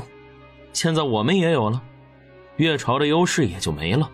大汗早有收复失地的意思，现在该我们报复回去了。只是第一场交锋，突宁不说全军覆没，至少折了半数兵马。领兵的突宁王子早没了春秋大业、建功领赏的美貌，只剩下恐惧，一点防守都没有。突宁要是偷袭怎么办？是啊，兵马位置粮草先行，要是连后方都被偷袭了，即使有火系这等优势，也会输的吧？殿下做这看似糊涂之事，就有什么缘由？你猜猜呢？穆夫将现在能相信我做的决定不是任性乱来啦，真是可喜可贺。臣也没完全相信，只是殿下要真是胡来，臣便召集部将再商议一次。殿下是想做什么计吗？我又不是他肚子里的蛔虫，哪能什么都能猜到啊？但我觉得殿下当时想设个局，毕竟这么大一个破绽，他若是不拿来用，我会怀疑殿下被下降头了。确实没傻到这种地步。穆夫将安排上自己绝对信任的，悄悄守着后方的粮草和军需吧。或许咱们就要抓到细作了。军营里有细作？殿下是如何知道的？不知道啊，不过火药是大越的秘方，不能外泄。你看，突宁这次就搞到了，证明兵部里是有细作的，谁知道大军里有没有？这不是骗一骗吗？就和太医要定时诊平安脉一样，军中无事，现在正是我们占上风的时候，也顺便查查有没有细作。一个个去搜查太麻烦了，做个局引蛇出洞就好。反正现在孤正是被轻视的时候，大家估摸着都和你一样，认为我是将大事当作小儿嬉戏。我这么机灵的人，以后总会被发现的。趁着他们还没相信姑就是很有聪明才智，先忽悠一波，不然像你一样发现我可睿智了，就难骗了。即使越朝再怎么粮草丰厚，武器如神，也盖不住他们的主帅是一个无知小儿。今日趁着他们手背空虚，咱们去劫了他们的后方，顺便生擒了那小太子，定能大挫越朝的锐气。漂亮！我就说有傻子上当。读书了，给钱。谁能想到这么明显的陷阱，真的有傻子来踩？因为傻子觉得我才是那个傻子啊！别把人都想得很聪明，聪明的人千篇一律，傻的人傻得千奇百怪。阴险毒妇，就会使些下作的手段。谢谢夸奖哦，这可是重要人物，别让他们咬舌自尽了。殿下不愧是陛下看中了储君，年纪虽小，却不输成人呢。天才之所以是天才，和年纪没有关系。拖下去，拷问出来奸细是谁？备前，你去。好多人呢，撬开一两个的嘴，你不至于办不到吧？遵命。别把他们关在一处，营帐也好，牢房也好，地洞也行，分开关在不见光的地方，也不能让他们听到外面的一丁点声音。你想奸细知道谁是对吗？告诉你呀，我们的主帅，嘿嘿嘿，突宁的奸细就是不对，那个姓穆的是的，他是我们的奸细安插的。我并没有想盘问你，因为已经有人招供了，这次是来送你上路的。我之前说过，供出人来就可以留命，既然有人弃暗投明，你就可以死了。葛舒淇招供了，动手。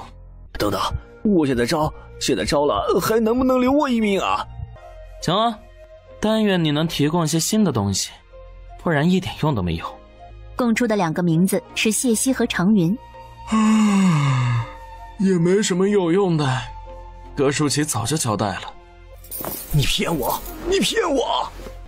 哼，被发现喽，可怎么办才好呢？你的上方已经交代了，你们二人是和细作联络的。葛舒淇面上浮现灰败之色，他招供出来的名字是谢希。做得很好，有了方向就去查吧，找到证据就拿下处决了。突宁那边有离间攀咬之嫌，但这招离间挺好用的，若是在非常的时候，我怕是宁可错杀1000也不放过一个。现在大约优势占尽，倒也不必草木皆兵。唉，疑人不用，用人不疑。如果查不出证据来，就将常校尉调去做闲职，不再接触机要。怀疑一旦产生，就很难再信任了。贝静初突然理解了阿耶的多疑，对于他们而言，真的没有精力去辨别谁是忠心，谁有异心，也不会为了一个不太重要的臣子去耗费人力还他清白。臣下要保清白，就只能自证。碾压般的战役，再加上贝静初等人绞尽脑汁加快进度，各种损招百出，这次攻下突宁的速度快得令人惊奇。一场世代的国仇以一方的灭亡而告终。念儿，什么时候回家呀？自从殿下进了东宫，你就跟着一起住进去。你是臣属，哪有住在主上家的道理啊？为父作为禁卫卫大将军，一样是太极宫禁军统领，难道为父也一样住进后宫去不成？陛下同意的话，也不是不行啊。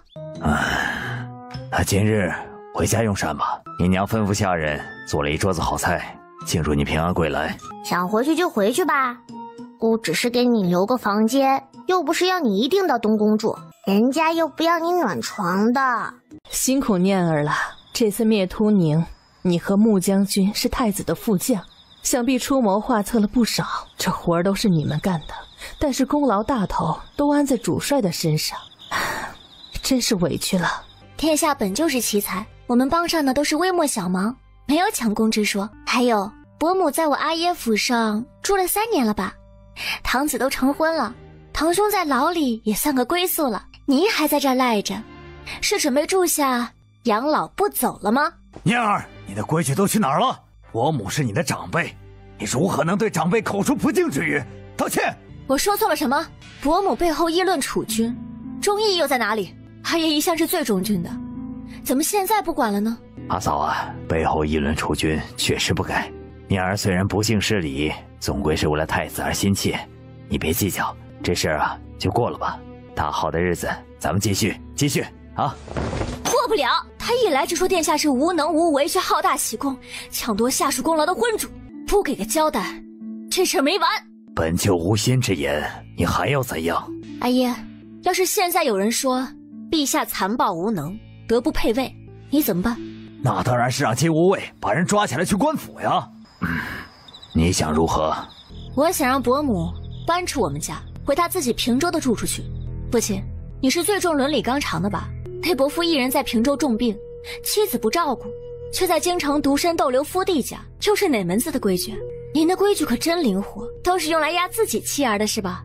严于律自己人，宽于待他人。可恶，说不过呀，这倒霉孩子哪来这么多辩驳之词啊？阿嫂啊，念儿说的有道理。二弟，你可是答应过你兄长会好生照顾我们一家子的。你侄子被送进了牢狱，终生不得出，现在你竟然还要把我赶出去。我只是要求您离府归家，并非赶您流落街头。伯父那边应当也想念伯母了。婉姑姑最近也是势头正盛，你作为她唯一的儿子，可不是走到哪儿都风光的节。做太子詹事已经够风光了，结果阿娘现在办事也很不错，得了陛下的信重。我一个小可怜，因为搭上了你们2个贵人，现在走到哪儿都有应酬，可累死了。你要实在是太闲，就来自己拟几个章程，陛下让6部拟事，至少要给一个方向，时刻把关，还会生意。你倒好，直接把活一丢就给我了。好殿下，做个人好吗？我这叫疑人不用，用人不疑，这是姑对你的绝对信任。像阿耶那种就是比较多疑的，姑从不疑你，你应该庆幸荣幸。我谢谢你，表妹，你裙子见红了。皓月，准备干净衣物和月事带，我去更衣了，先走一步，你也回家去吧。阿娘，我的一个好朋友好像得了不治之症，好好的一个小姑娘，怎么就要英年早逝了呢？那伤最难治了，真是天妒英才，给了他这样那样的本事，却要收回他的命。他和我说着话，裙子上突然就冒出一股血来，还非常熟练的让下人准备干净衣物和月什么饰带，一看就是病入膏肓到已经习惯了。贝今晚真的很无语，不得不拉着儿子讲解这方面的事儿。流好几日的血，竟然不会死吗？女人这么可怕？殿下，雷家来人，想请雷统领回去，像是有急事的样子。说了是什么事吗？未曾，只说雷将军有急事，请他们家大娘子回去。你让那人进来，去找雷统领来书房。父亲找我什么事？主君说不可告知旁人。放肆！殿下面前不得隐瞒，要是不说，证明不重要，我就不回去了。回太子殿下，大娘子、二娘子她在夫家杀了姑爷，主君找您回去商议。你去回我父亲，雷拿尔杀夫，该如何便如何，我不会因为他耽误东宫的事务。临时换防，若中间出了差池，让歹人溜进东宫，殿下的安危出了差池，父亲也赔不起。下旨之后，雷念儿还是回了一趟雷府。我那妹夫看着是个金贵郎君，实则就是个爱打人的主。雷男儿嫁过去以后，表面上光鲜，夫婿家世好，又夫妻和睦，背地里却是伤痕累累。那伤和他小时候在我身上留下的，真像啊！殿下，我当时看见的第一眼，竟觉得痛快。我没有去报仇，因为我觉得他不值得我耗费精力。但天道轮回，见他下场如此，我还是快意的。这夫婿是他自己千挑万选，选的门第最高的一家，又能怪谁呢？但这件事，我认为他没有错。如果不在被打死之前反杀，难道要真忍到变成尸体的那天吗？虽然杀人者处以死刑，但乐律中，如果丈夫对妻子打骂危及生命而被反杀，妻子是不会被处死的。他在这件事上，只是想保护自己而已。如果当初是夏家，雷宁还能凭借权势硬把事压下去，偏雷男儿只图富贵，一心选了个高门。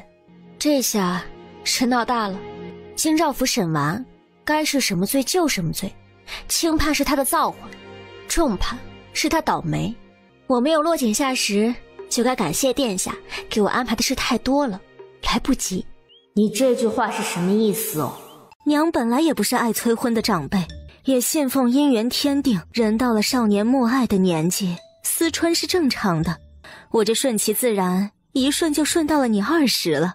陛下子嗣来得晚，都是20有2得的太子，就这都被臣子们催了好些时候的过继，就怕他膝下无后。唉，你虽然没有承担宗族繁衍的重任，但是籍贯了还没长醒，夸张，太夸张了，连月信都不知道。都是太子的问题，他给我安排的事太多了，那么大个东宫，没了我都转不了了。阿娘，你知道孩儿有多苦吗？有多累吗？你娘我现在也忙，不也没耽误那新的面首吗？替圣贤，难道光彩吗？你在东宫任职，太子身边出挑的姑娘有很多，就没一个看得上的吗？你姨母们那些儿子10几岁就会和小婢女调情了，你娘我7岁就会调戏俊俏小郎君了。这是什么很骄傲的事吗？我还真不信你现在还没开窍，难道是你看上的姑娘身份太低了，你不敢和母亲说？20的大小伙子还没长这根筋。若是你偏好龙阳，娘劝劝自己也是能接受的。哎呦，话说我的儿，你是上面的还是下面的呀？可是我自己不能接受。雷念儿和你同是东宫臣属，应当相熟，你们关系是不是挺和谐的？要不直接给你送东宫的床上去？我儿长得不错，太子见大了，应当不会嫌弃你老的。你不喜欢巾帼豪杰吗？太子的义子有个县主的爵位，和你公主之子也很相配。周欢九和你年岁相近，你们幼年也有同窗之谊，你觉得怎么样啊？阿娘，我还有事儿，我先走了啊。表兄，姑母来求我少给你派些活，耽误了你的人生大事。看在咱们亲戚的面子上，姑也不能就这么耽误了你。你这2个月下朝后，不必在詹事府点卯上职了，抓紧机会相看人家吧。所以是可以不干活了吗？青天白日，你做什么美梦？居家办公罢了。出8批还是出8批。母亲急了，让我相看人家的消息，你散播出去，尽量自然的传到婉园里去。楚楚，贝前那厮订婚了吗？打！上些兵来。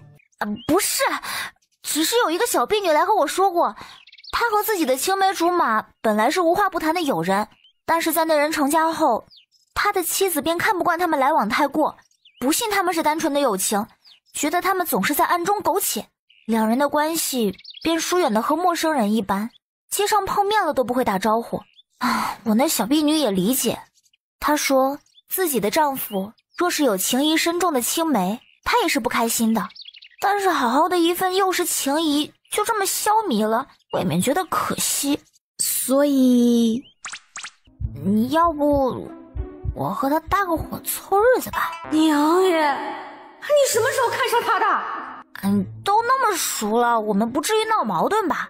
而且我对咱们的交情都心里有数，他和咱们这些女孩子走得近了，我也不会乱吃飞醋。肥水不流外人田嘛，妻贤夫祸少。要是背前看走眼，娶了一个有歪心思的姑娘，她可是太子詹事，会耽误你很多事的，还是大事。可姻缘这事儿吧，不能强求。万一表兄不愿意找个相熟之人将就，而一定要寻求自己的真命天女呢？所以，你探探他的口风嘛。你为什么不自己去问？要是问了，结果不好，连朋友都做不成。哎，不行，我还是想知道你到底是什么时候看上他的。楚楚，如果你是我，你会怎么做？让金卫绑了，洗干净送我床上。开玩笑，开玩笑，具体情况具体分析。但我觉得备钱这样的，用这种方法很合适啊。咱们先这样，你直接去把他睡了，表兄也不乱搞，身上应当是没病的。而且他一天天的熬大夜，像被吸了阳气一样来上朝。我怀疑他可能是肾虚的，你正好去试试。要是肾真的虚，这婚事就先罢了，毕竟以后不幸福还是很难过的。说上头了，贝静初还从自己的靠枕底下摸出了一本小册子。你平时都在看些什么呀？食色性也，人之常情。九九，别害羞嘛。荒唐，太荒唐了！哪里能直接来这么的事啊？还是一点一点试探比较好。我不行，我玩不来这个。哎，这孩子还是太害羞了，来回试探什么的，一点效率都没有啊。那你想怎么样？兄，你帮我探探口风嘛。现在就问啊？这么突然的吗？不用再隔几日吗？我还没准备。再磨磨唧唧的，你心上人就跟别人定亲了？我没有，我只是想找个熟人过日子而已，他才不是我的心上人啊！对对对，臣给太子殿下请安。坐吧。之前让你回去相看的事，我倒是有个主意。我们小团队里女孩子挺多的啊，临时相看的姑娘还是没有从小一起长大的伙伴来的知根知底，大家的品性你都是了解的，我约莫也能看出来你喜欢傻的。这九九说起来是咱们的表姑，实际上和你也没血亲，人也够傻。我欲成好事，给你们二人赐个婚，怎么样？表妹不是喜欢乱点鸳鸯谱的人，结亲便结仇的话，臣下反而会记恨你。所以是有人问过了吧？让我想想是谁。希望我和他联姻的人应该是没有的。李娘子也不是有资格随意进东宫的，是不是九九本人来问的？别问那么多，问就是不是，你说愿不愿意就行了。有的人明明性格大大咧咧的，遇上男女情谊便总是拧巴，明里暗里的暗示看不懂，要么就是装看不懂，真以为我对他就是朋友了。好啊，你俩背着我搞暧昧是吧？生气。我总是找不到机会对他说，不要总觉得自己这也配不上，那也配不上，人各有各自的优劣之处，他自身足够璀璨，谁都配得上。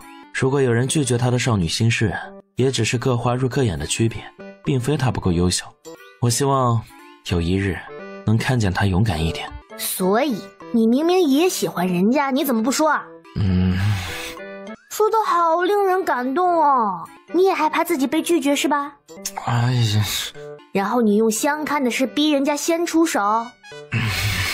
阴险老狗，谈个恋爱都要玩套路，就是不想做先开口的那个人，那以后怎么玩得过你啊？告辞。赐婚不要了，走了就没有喽。拿捏，你回去自己写哦。你这不是左庶子的事儿吗？你自己的赐婚令旨，你自己去拟，还要人左庶子帮忙，你害不害臊？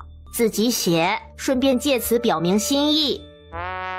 皓月，在。我是不是成了他们 play 中的一环啊？虽然奴婢没听懂您的话，但觉得您表达的意思是对的，您就是他们 play 的一环。最近来拜访的人是不是挺多啊？想必都如我一般震惊。咱们常言一直是个稳重的姑娘，知道你们在一起后都想来瞧瞧呢。瞧够了吗？小爷我依旧是那么帅气逼人，风流倜傥。啾啾怎么不在啊？休沐游玩不应该正是甜甜蜜蜜培养感情的时候吗？他说有了感悟，要做新东西，不仅不出来休息，还叫我不要打扰他。你有没有想好你们俩的孩子以后叫什么名字啊？不是，我成亲，你这么激动干什么？看热闹啊！真的，我就不信你没想。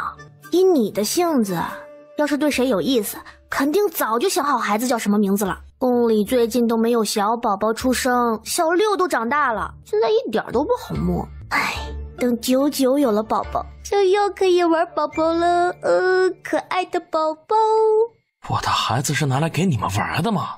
我其实早就想过了，如果是男孩，就叫云乐，锦里寻云乐，苍生待早苏。如果是女孩的话呢，春轩锦堂复金，夏凉红藕盈池，就叫唐莹。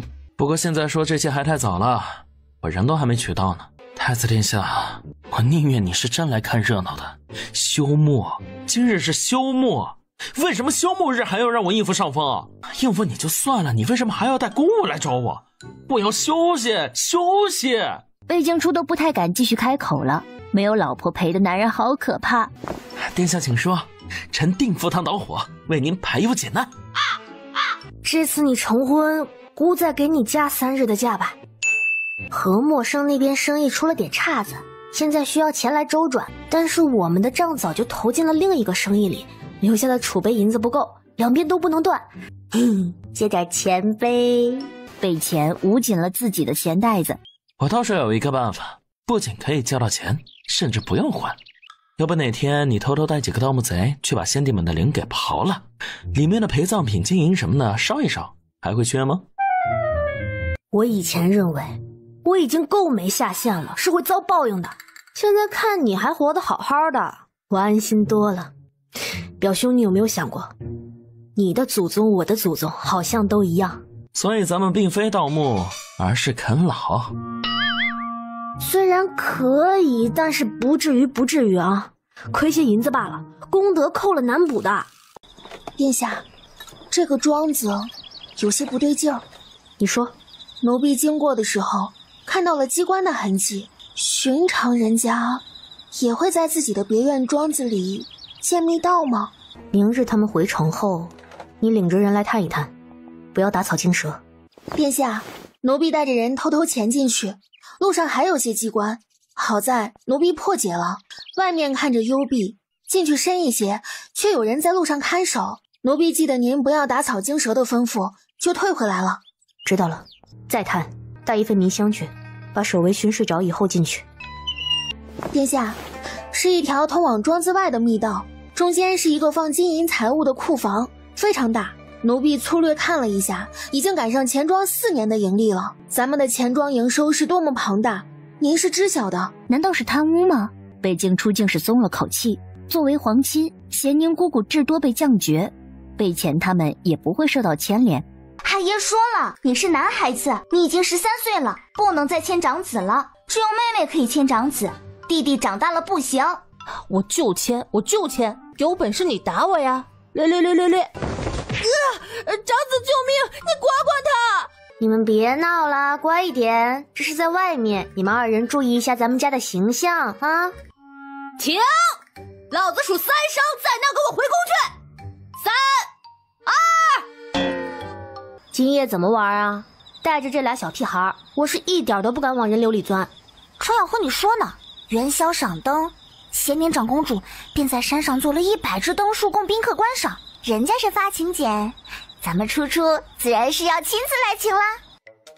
咦，羡慕的话，回头我求陛下给你也赐个婚。阿爷和我商量了，等我再长几岁，给我选面首。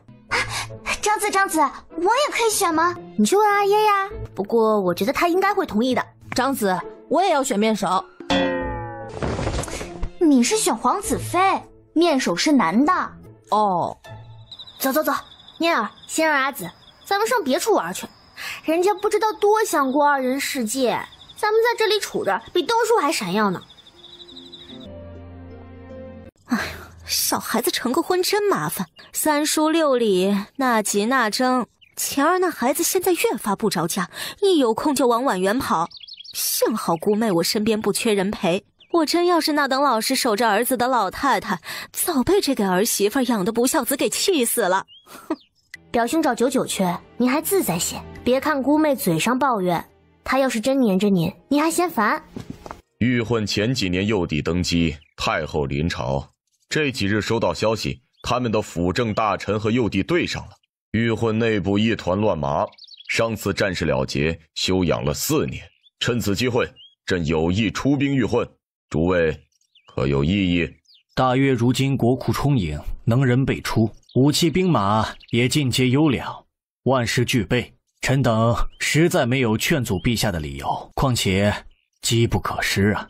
现在大越国力强盛，但行军到底是劳民伤财，百姓富足也没几年。当初攻打突宁，是因为他们先犯我疆土。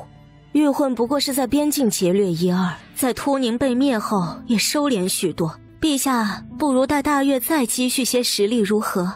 简宁，时不我待，你平日也不是瞻前顾后的性子，再等又是要等多久？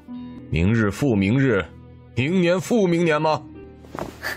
陛下英明。上次太子挂帅表现得不错，这次便依旧你来吧。明日早朝告知百官。姑妹莫急，姑想再去您府上做客，您是否欢迎？马车里却没有回答。过了几瞬，太子要来寒舍，姑妹自然是不胜荣幸的。但陛下给了你重担，你此时不在东宫筹备，到处跑什么呀？也不怕办砸吗？大越这几次出兵，表兄次次做军师，我随您回去，顺便同表兄聊聊。又过了好几夕，我这马车小，搭着太子委屈了你，你自己乘车来吧，我会命钱儿好好招待的。魏静初也懒得乘车，让人备马，骑着就去往咸宁长公主府。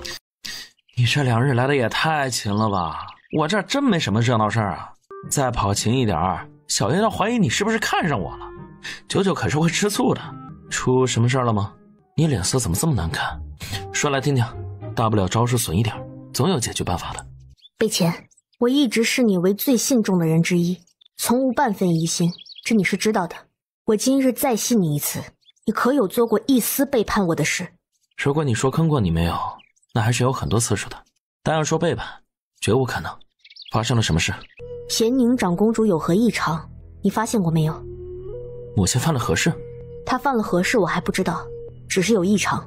表妹，你是太子，就算是要判一个人的罪，也不能只凭臆测。贝静初也不说话，就那么定定地瞧着他，等他自己冷静下来。事情大吗？定是大事。如果是小事，轻轻罚过就好了，何必轮到你这么紧张的过来找我？说吧，什么事？姑妹涉嫌贪赃，阿爷忌讳这事。不过姑母是皇亲，不至于到处死的地步，但罚是要罚的，可能会降爵。我来问问你知不知道？这我确实不知。母亲府中开销确实大，我以为她自有弄钱的法子，没想到动了朝廷的官瘾。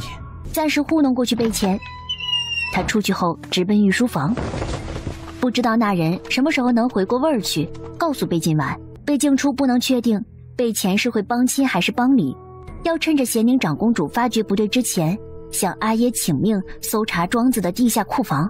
越朝攻打玉混，你为何不劝阻？我怎么没劝呢？如今越朝先机占尽，拿什么理由劝？怎么说得过去啊？那必须拖延点兵开拔的时间。我要传信给玉混，做好准备。拖不了，兵贵神速，皇帝和那小太子都是雷厉风行的性格，玉混正值内乱，他们巴不得明日就冲到边关去。我没办法，要办法你自己想。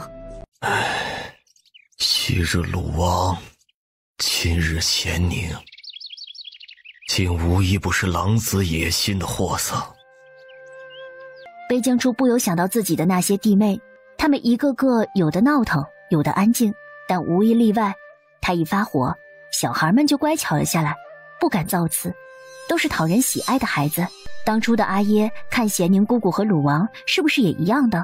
那自己和弟妹也会走到这一步吗？他和他们的感情好像都不错，小孩们对他这个长子畏惧、崇拜又亲近，所以阿耶真的很难过，很难过。你和朕说的，朕连夜抄了那座库房，但还没顺藤摸瓜下去，他身边的人就自己暴露了。为什么会自爆？贝静初还没转过弯来，想了一夜的贝恒却是想通了的。那些奸细真是忠心啊，以身入局。如此一来，朕近几日真不敢发兵御混了。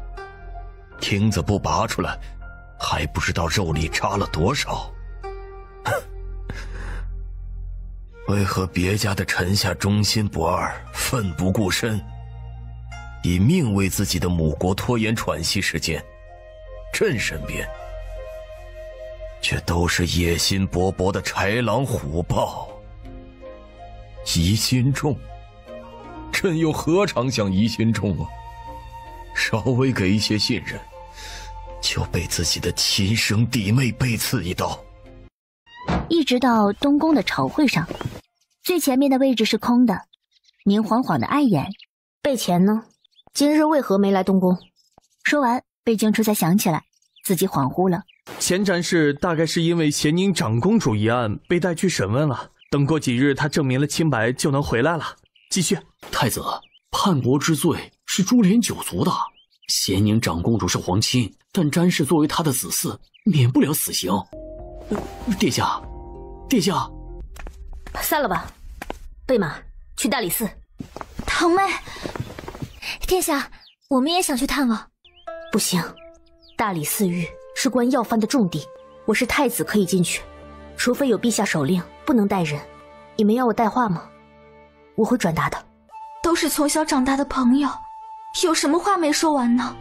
不过是想着最后见一面罢了。如果进不去，下次见面就是刑场斩首的时候了。为什么会这样啊？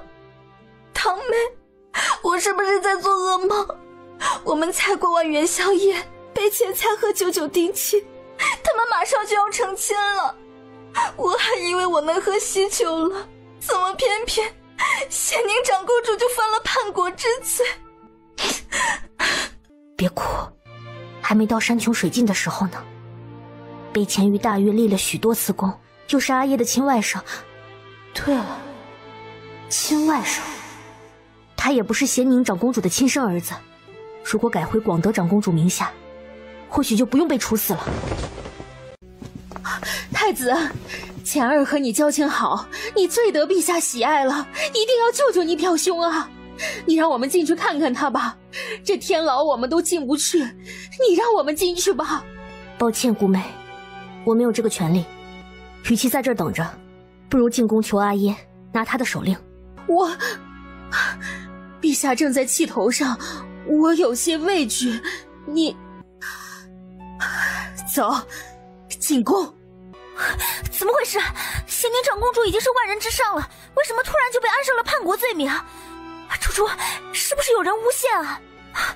我正想去东宫见你，我们去找证据，一定要还长公主清白啊！不能让贝前被连累了。证据证词我都看过了，没有漏洞，不是陷害，是蓄谋已久的连通外敌，甚至你研制的火药方子都被倒卖了出去，填了他的私库。如果是真的，长公主死不足惜，但贝前的为人我们都是知道的。他虽然脸皮厚了些，也不是多有道德的人，但也是有底线的，是绝对做不出通敌的事的。我知道我笨，但我看人也算准的。他不会的。我知道，我会问清楚。我也觉得他不会。站住！大理寺重地，岂容擅闯？太子殿下在此，要提审要犯，速速让开！把冒充太子的这几人拿下，又拿假货来冒充贵人，以为我们是傻子吗？真是太子的话，怎么那些官儿没陪着你们来呢？那姑这边让人去催大理寺卿，快些过来。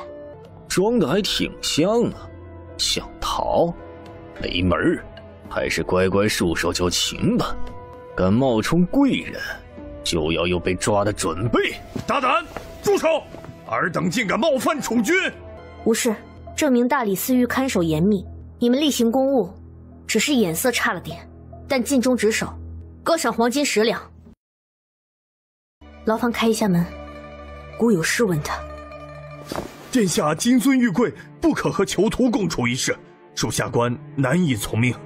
淑清出去休息吧，不用等姑。咸宁姑妹的事，你究竟知不知情？知道多少？知道又如何？不知道又如何？到了这一步，都是一样的结局。贝静初不说话，就看着贝谦，他妥协了。我不知道，我搬到咸宁长公主府后，那里的生活和我想象的不一样，一切都很奇怪，但又很幸福。所以那些怪异的地方，我忽略了。因为和幼年比起来，这一切本就像一个荒诞的美梦。如果我早知道阿娘做的事情，如果我帮她的话，不会那么轻易的被发觉，也不会用这种愚蠢的手段暴露自己，一样可以达成目的的。表兄，兄长，你听我说，你不是咸宁长公主的亲子，如果你重新回到广德长公主名下，还有转圜的可能。初初，陛下对你很慈爱，以至于你对他产生了错觉。他不是个珍惜亲缘的人，他只是一个慈父，甚至到了必要时，他也可以不是个慈父。他不会留手的，别去犯傻，别去求他，别去开口，来看看我就算了，把我从你身上摘干净。我是反贼之子，你知道后对我只能有憎恨。你要干干净净的，冷静理智。阿爷不至于因为我想保你，就怀疑我也是反贼的。我都是储君了，还反什么？陛下不会因此疑你，但终归对你不好。罢了，代我替九九说一声抱歉。若不是我和他来往甚密，让他身边的人对咸宁公主府的人放松了警惕，母亲也没那么容易拿到火药方子。幸好我们还没有成婚，不然刀下冤魂就要多一个了。你替我转告他，以后长点心吧，别那么轻易就被人拐跑了。你别像交代遗言似的，牢中一时差，你找狱卒换些好点的来。真难得啊，见到铁公鸡为我拔一次毛。哼，这下死也瞑目了。这种时候不能说丧气话。你是觉得我救不了你吗？你等着，这钱可是高利，等你出来了，我要你10倍还债的。好，但是我还是想你听话一次。你从来听我劝的，这次也听话好不好？楚楚。太子来找我是因为贝钱吗？你们两兄妹感情不错，你是不是想救他？贝静婉，你做事之前有没有想过他的以后？阿兄是何等卓越的人物！如果你不来这一出，安安心心的过自己逍遥风流的日子，他会有一个完美幸福的后半生。他可以位极人臣，握着富贵与权势，家庭圆满的和心悦之人终老。就算不是亲生的，可你养了他14年，你一点都不为儿子考量吗？唉，他是我的孩子，所以便与我一荣俱荣，一损俱损。现在是我败了而已，如果我谋事成功，他就是太子，入主东宫你现在坐的位置，哪里还需要卑躬屈膝的给人当臣子呢？成事了，他陪我一起享，失败了，他陪我一起死，很公平。可他根本不知道，你没有问过他愿不愿意陪你冒这么大的风险，你自己就决定好了他的人生，现在他被你毁了。那就算他倒霉。姑妹，阿爷待你不好吗？你养面首，责打驸马，阿爷从来不过问。你入朝堂，他信重你，赐你荣耀权位。若仅仅是对皇位有觊觎之心也就罢了，为什么要里通敌国，叛国卖主？你有什么资格指责我？你一生下来就是帝王最宠爱的长女，你有一个爱你欣赏你的君父，他的眼里看着你的才能，所以你的努力一切才能得到回报。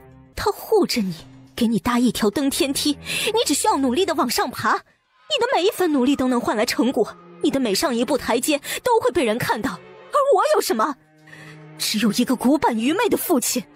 你占尽了好处，哪里能体会到我的滋味啊？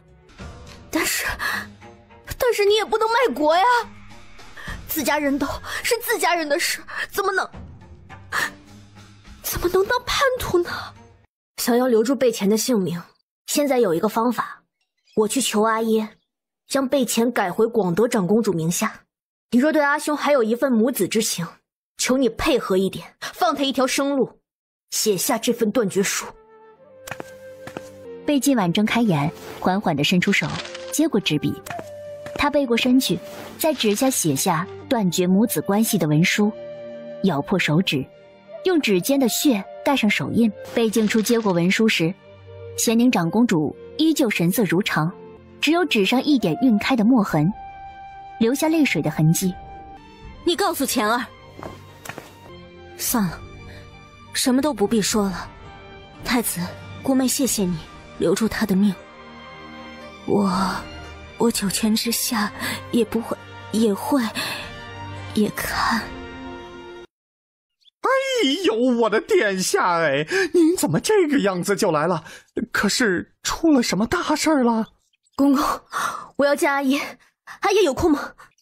您稍等，奴婢这就去问。殿下，进去吧。别去，听话。贝静初走了进去，提裙跪下，请阿耶法外开恩。凭什么法外开恩？法就是法，没有恩。锦若已经求过朕了，想把贝钱改回他的名下，和贝晋婉脱离干系，真是天真。只要他做过一日贝晋婉的儿子，这种株连的罪就不可能放过他。你觉得律法是什么？是惩治有罪之人，维护朝纲安稳的工具。你既然知道，又犯的哪门子的蠢？所谓惩处，都是做给天下人看的。杀一儆百，杀鸡儆猴，他无不无辜重要吗？他是不是反贼亲生的重要吗？只要和反叛之人扯上一点关系，就不能放过。重刑之下，都有源源不断的人滋生贪欲，若是心慈手软，怎能成大事？好不容易你抛去了你那莫名其妙的悲天悯人之心，朕发现你对亲近之人还是心软的不行。贝静初，你不是悲悯苍生独坐高台的菩萨，你是大越的太子。除了大越，没有任何东西，任何人值得你去爱护。朕记得年幼时嘱咐过你，若你将来和弟妹有争权的一日，希望你留他们的性命。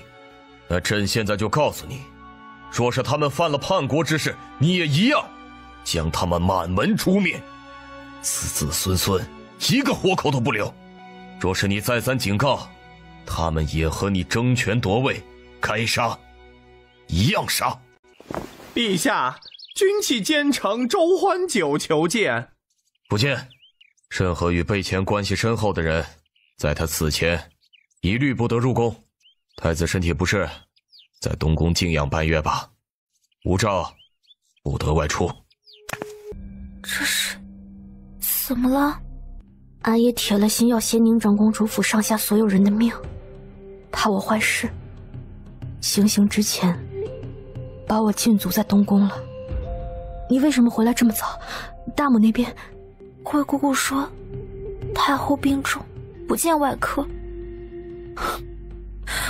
我不知道我想的对不对，我猜可能是托辞。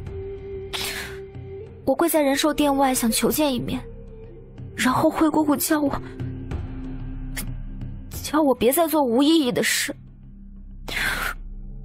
我以为你这里，陛下肯见你是有希望的，为什么会这样呢？一点转圜的余地都没有吗？没有吗？没有了。魏静初安静地待在东宫里，数着日子，日升月落，一日日过去。殿下，我支开门卫放你出去，咱们去劫法场吧。好啊，他就从一个人死变成全军覆没了。说完，一切都好安静，就这么寂静地等着，一直等到东宫的大门重新打开的那天。走，我们去收尸吧。魏静初是被中书令带着帝王手令放出来的，什么也没说，直奔刑场去收尸。阿胄，避嫌，你没有那个底气去陪着安置反贼之子，许家可不能被你连累了。陛下的怀疑，为父也担不起。生活依旧没有变化，只是太子詹氏的位置空了。只是东宫的朝会上，少了一个嚣张的抱着自己大茶缸子的喝茶少年。只是遇到难事时更费神，少了一个可以商量的人。只是周欢九埋头在自己实验屋子里的时间更长了，总是难见人。广德长公主出家做了女道士，隐居观里去。怪阿耶吗？不是阿耶不理解你们的同窗之情，备前在弘文馆人缘很好，他才华横溢，仰慕之人定然不少。但今日除了太子，绝无一个人敢去刑场收尸，除非他们不顾及身后的家人了。并不是你薄情寡义，而是世道如此。皇子的伴读都有2个，陪着陛下的却只有我。备前还算幸运的。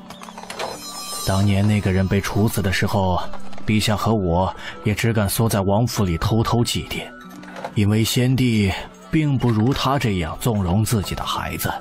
尸体被扔进乱葬岗，后来陛下登基，各种荣耀追封，也只能加给一个衣冠冢。你若实在愧疚，回去偷偷烧些纸钱，点一盏明灯吧。谢父亲。大郎近日心情太低落了，到了今天膳也不用了。我把吃食送到他房中去，吃是吃了，但是没动2口。我劝了好些，根本劝不动。你去看看，咱们好歹别弄出饿死孩子的笑话。见。伤怀便罢了，吃食还是要用的，别到时候你身子也垮了，去给他陪葬吗？阿爷，我只是觉得太突然了。以前看民间百姓苦，总可怜他们命如浮萍，又庆幸自己出身好。备前也是一样的天皇贵胄，还引物绝伦，深得器重，但还是身不由己，稍不注意便被连累，来得太突然了。我在想，是不是我也会猝不及防？说什么呢？为父是那等没分寸的人吗？万一九族里有没分寸的人呢？人那么多，我别说认识了，名字都记不全。再远一点，师族说不定都能被牵连。阿耶的学生可有不少，你连数目都记不清了吧？死孩子，搁这儿拌什么乌鸦嘴呢？呸呸呸！阿耶，这次陛下这么生太子的气，他会有事吗？再怎么说，软禁储君可是大事，史书上好像储君被禁足，就代表着父子离心了。虽然不敢肯定，但以我对陛下的了解，他只是让孩子去面壁思过而已，没有外人想的那么大阵仗。不过我是让你去勾引太子，结果都现在了，你怎么还没上位？你有没有上位？担心什么？又牵连不到你。我不去是因为我不想吗？不是一直想着长子吗？怎么不说话？人不在的时候念叨，长子在这儿了，怎么还害羞的？长子，别难过了。饭后，皇帝支开蠢儿子。阿爷，是我太感情用事了。唉，人非草木，孰能无情？感情是最容易影响判断的一件事儿。你要知道，日后犯下大错的，反而多是你身边的人，因为和你不亲近的，早在年复一年里被淘汰掉，无才无权，翻不起风浪。反倒是追随你的人，你会提拔他们，赐他们高官厚禄，他们手中的权力越大，闯的祸也就越大。诛灭身边的人，无异于剜骨剔肉，但腐肉不除，人就会死。儿会记得，当断则断。有多大的权力，就要承担多大的责任。你要承担整个大越的责任，就不能被感情左右了你的脑子。朕并非是让你断情绝爱了，而是说，哭泣和挥刀是可以同时做的事。这次便罢了，朕相信你会明白的。你是个聪明的孩子，太后他们很想你，去请安吧。初儿来了，快过来，让大母看看。大母生了什么病？回殿下，太医说是心病。心病，他也一样伤心吧？但是只能闷在仁寿殿里，强迫自己不去插手。就如阿叶所说的，心里可以难过，但哭和挥刀并不冲突。哎呀，作孽呀！恒儿真是的，让咱们初儿受委屈了。大母，阿叶是为了保我。刚才我做梦了，梦到了秋阿紫，她带着钱儿走了。第一次见到外孙，喜欢的不行，太喜欢了，于是便带走了。我骂他，再想孩子也不能干这事啊。所以邱大母很喜欢他是吗？那他应该很开心。是啊，那孩子很开心。哎呀，真好啊！以后我也过去了，就能和他们一起，先帝也不在一边烦人，就只有我们几个，闲得无聊，一起玩双陆、对弈、叶子戏。大母长命百岁，就让表兄他们再等几十年吧。别担心，哀家身子骨啊还硬朗，不会这么快下去的，还能多熬几年，等到你们这辈的孩子啊都长大，至少要等到我们初儿可以真正立足的时候啊。生机断绝，殿下又是来超度的。我们摘星楼除了国乐是不管俗事的，上次那位嬷嬷就已经帮你超度了，这次又来一个，请人帮忙也就罢了，殿下还不给钱，不给钱就算了，你这是请人帮忙的态度吗？要多少？要是给钱就能交易，倒还好了。不过不问俗事的国师，竟然还要收钱？因为你只有钱啊。要法器，你能给吗？不能，我穷的只剩下钱了。摘星楼地位崇高，历代先祖竟放任你们存在。首先，咱们是有真本事的。再者，地位高或低都不管俗事，低调行事，否则历代帝王总有容不下的。虽然这老狗死不承认，但原来那个系统的存在肯定和他有关系。说是不管俗尘，却是和我接触甚多，真是想不通，是每一代的继承人都有这样的经历，还是我是特殊的？又特殊在哪里？或者说只是这任老男人不着调而已。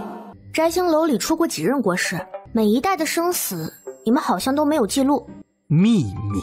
我是问到什么有关摘星楼存亡的机密吗？用得着这么生气？老男人更年期真可怕，修行的心都不静，真的能有本事吗？有系统归系统，其他地方别是骗人的吧？你这超度真的有用吗？还是活人弄个安心的仪式啊？既然都说了真本事，那自然是有常人不能及之处。我有时能和亡魂沟通一二。那你超度时能……我与殿下有缘，殿下与小侯爷有缘，但我与小侯爷无缘，唯一的联系也就是殿下这次请我超度，我见不到他的。那你说个屁，更像个神棍了好吗？殿下身后的亡魂倒是不少。你耍我！臣蒋龙首参见太子殿下。起来吧。谢殿。谢殿下。殿下，这小子是变生了，长大了。殿下是娘子，没见过男孩子变生，是不是很神奇？你们变生都是一瞬间完成的？自然不是了，每个人时间都是不相同的。但臣见过一个幸运的兄弟，一瞬变生，不用经历那段像鸭子说话的时候。没想到这次又是一个好运气的小子呀！你为什么会在这里？谁带你来的？太后原谅我了，不孝女自己带着那老女人在婉园住着，就不允许我进去，以为就可以断绝父女关系了。你还真以为可以躲我一辈子呢？现在被我堵到了吧？有了点成绩就敢不孝父亲了。听你订婚后找了个高枝，还怕你越飞越远了。到时候阿爷想找你接近一点都找不到人，结果找了一个通敌叛国的货色。你不要信口雌黄，是咸宁长公主犯错，被钱只是被牵连的。母亲都是叛国贼了，儿子能是什么好东西？表面上看着多无辜，这背地里不知道帮了反贼多少事呢。你定这种婚约，你不要脸，我还要脸呢。要是为父替你把关，绝不可能让你订婚订到叛国贼的身上，这都是你不尊生父的下场。你再说一遍。太子殿下，我是你祖舅啊，周欢九你认识吧？我是他父亲。把刚才的话再说一遍。就是说九九不尊父的报应，没什么呀。我这做父亲的，就连看看女儿也做不到啊。欺软怕硬的东西。九九人单纯，性子又软，平日里只躲着你，不和你正面起冲突。毕竟做人还是要讲一点孝道的。但姑可不是，既然你嘴上没个把门，那就让你的嘴长长记性。带下去，掌嘴50。殿下，掌嘴是极侮辱人的责罚。周老毕竟是随行太后来的，打了他，确实是打了太后的面子。您看，哼，不侮辱人我还不干呢。他这张嘴侮辱别人的时候，怎么不想想呢？我就不信大母会因为这个瘪三与我置气。他老人家要是知道这厮放的什么厥词，不夸我都是好的。给我打，打完之后丢出猎场。贝静初心里还是一团火气，就等着狩猎开始后发泄一二。贝静初一心只扑在猎物上，累积了许久的郁气终于散了些。他身后的人还有很多，他好像没有沉浸在不平沉郁的资格里。鱼跃之遥，归雁南巢，岂无良朋，与尔同遥。你怎么一个人在这儿？殿下，臣马术不精，和随从走远了，还摔下来崴了脚。此地离营帐甚远，殿下若是不管臣，臣就只能自生自灭了。哼！撤！哦！可恶！殿下这么做，怎么对得起雷统领？拉衣服做什么？不怕死吗？摔下去，后面的人控马不熟练，可是能直接踩死你的。抱腰，真跌下去了不是玩的。贝静初没有一点怜香惜玉的意思，男人休想影响他打猎。回营地时，徐郎君已经是两眼发直，不知今夕何夕了。太子还小，别越界。是，臣会提点犬子的，必不会让殿下伤身。南七啊，你可想好了吗？程宙也是朕看着长大的孩子，朕实在是不忍心让太子耽误了你儿子。太子必定不可能只有一个丈夫，一个人哪够服侍太子？嫁入皇室就难寻自由了，也常常独守空房。你真的想好要让他做太子的枕边人吗？能侍奉殿下是吾儿的福分。那行，回去多教导一下你儿子，要做正事就得大度些，让以后啊不要与太子的男宠争风吃醋，让太子为难。但是得太子自己愿意啊，朕是不会乱点鸳鸯谱的。是，臣定让我家小子抓住陛下赐的福气。你想进东宫吗？想。东宫嘉令一职正好没人，你收拾收拾，回去调任吧。许承胄一时间无语，原来进东宫是这个意思，白高兴了。因为奸细深入，皇帝拔掉钉子后还是不放心，这次出兵御混，决定御驾亲征。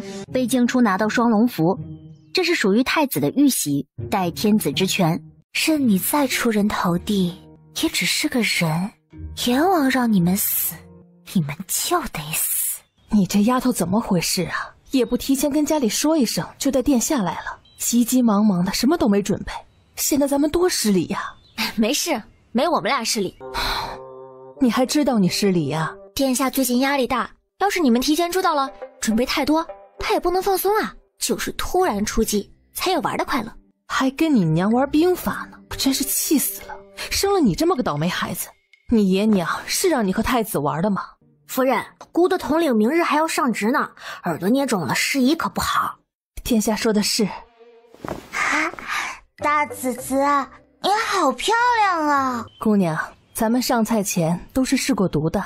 夫人见谅，事关殿下，谨慎些总是没错的，还是我们亲自试毒更放心。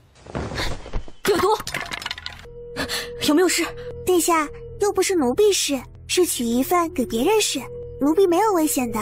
倒是您，雷念儿的弟弟被吓到了。殿下，小儿年幼，被吓到了，能否让妾身带他下去休息？不能。念儿，太子差点中毒，除了殿下以外，此地每人都有嫌疑，都乖乖待在这里，一个也别想出去。这是你弟弟，他被吓到了，你还在芥蒂弟弟吗？你现在不是也疼他了吗？不管是我弟弟还是我老子，都没用。殿下，是否把卫队召过来，围住正月？围吧。龙首，把在偏院的人都调过来，围住雷府正月。是。殿下，臣一家忠心耿耿，绝无谋害主上的歹心呢，一定是有人陷害，求殿下给个机会，让臣查清歹人，将功补过呀。万一歹人是什么重要的人，或者说歹人是咱们家的家眷，父亲为了撇清关系，说不得找别人顶罪。殿下，父亲不可信，臣担心他徇私，让臣亲自查吧。来的是你，那是不是雷涅内斯毒发了？那个抢了我娘位置的贱女人呢？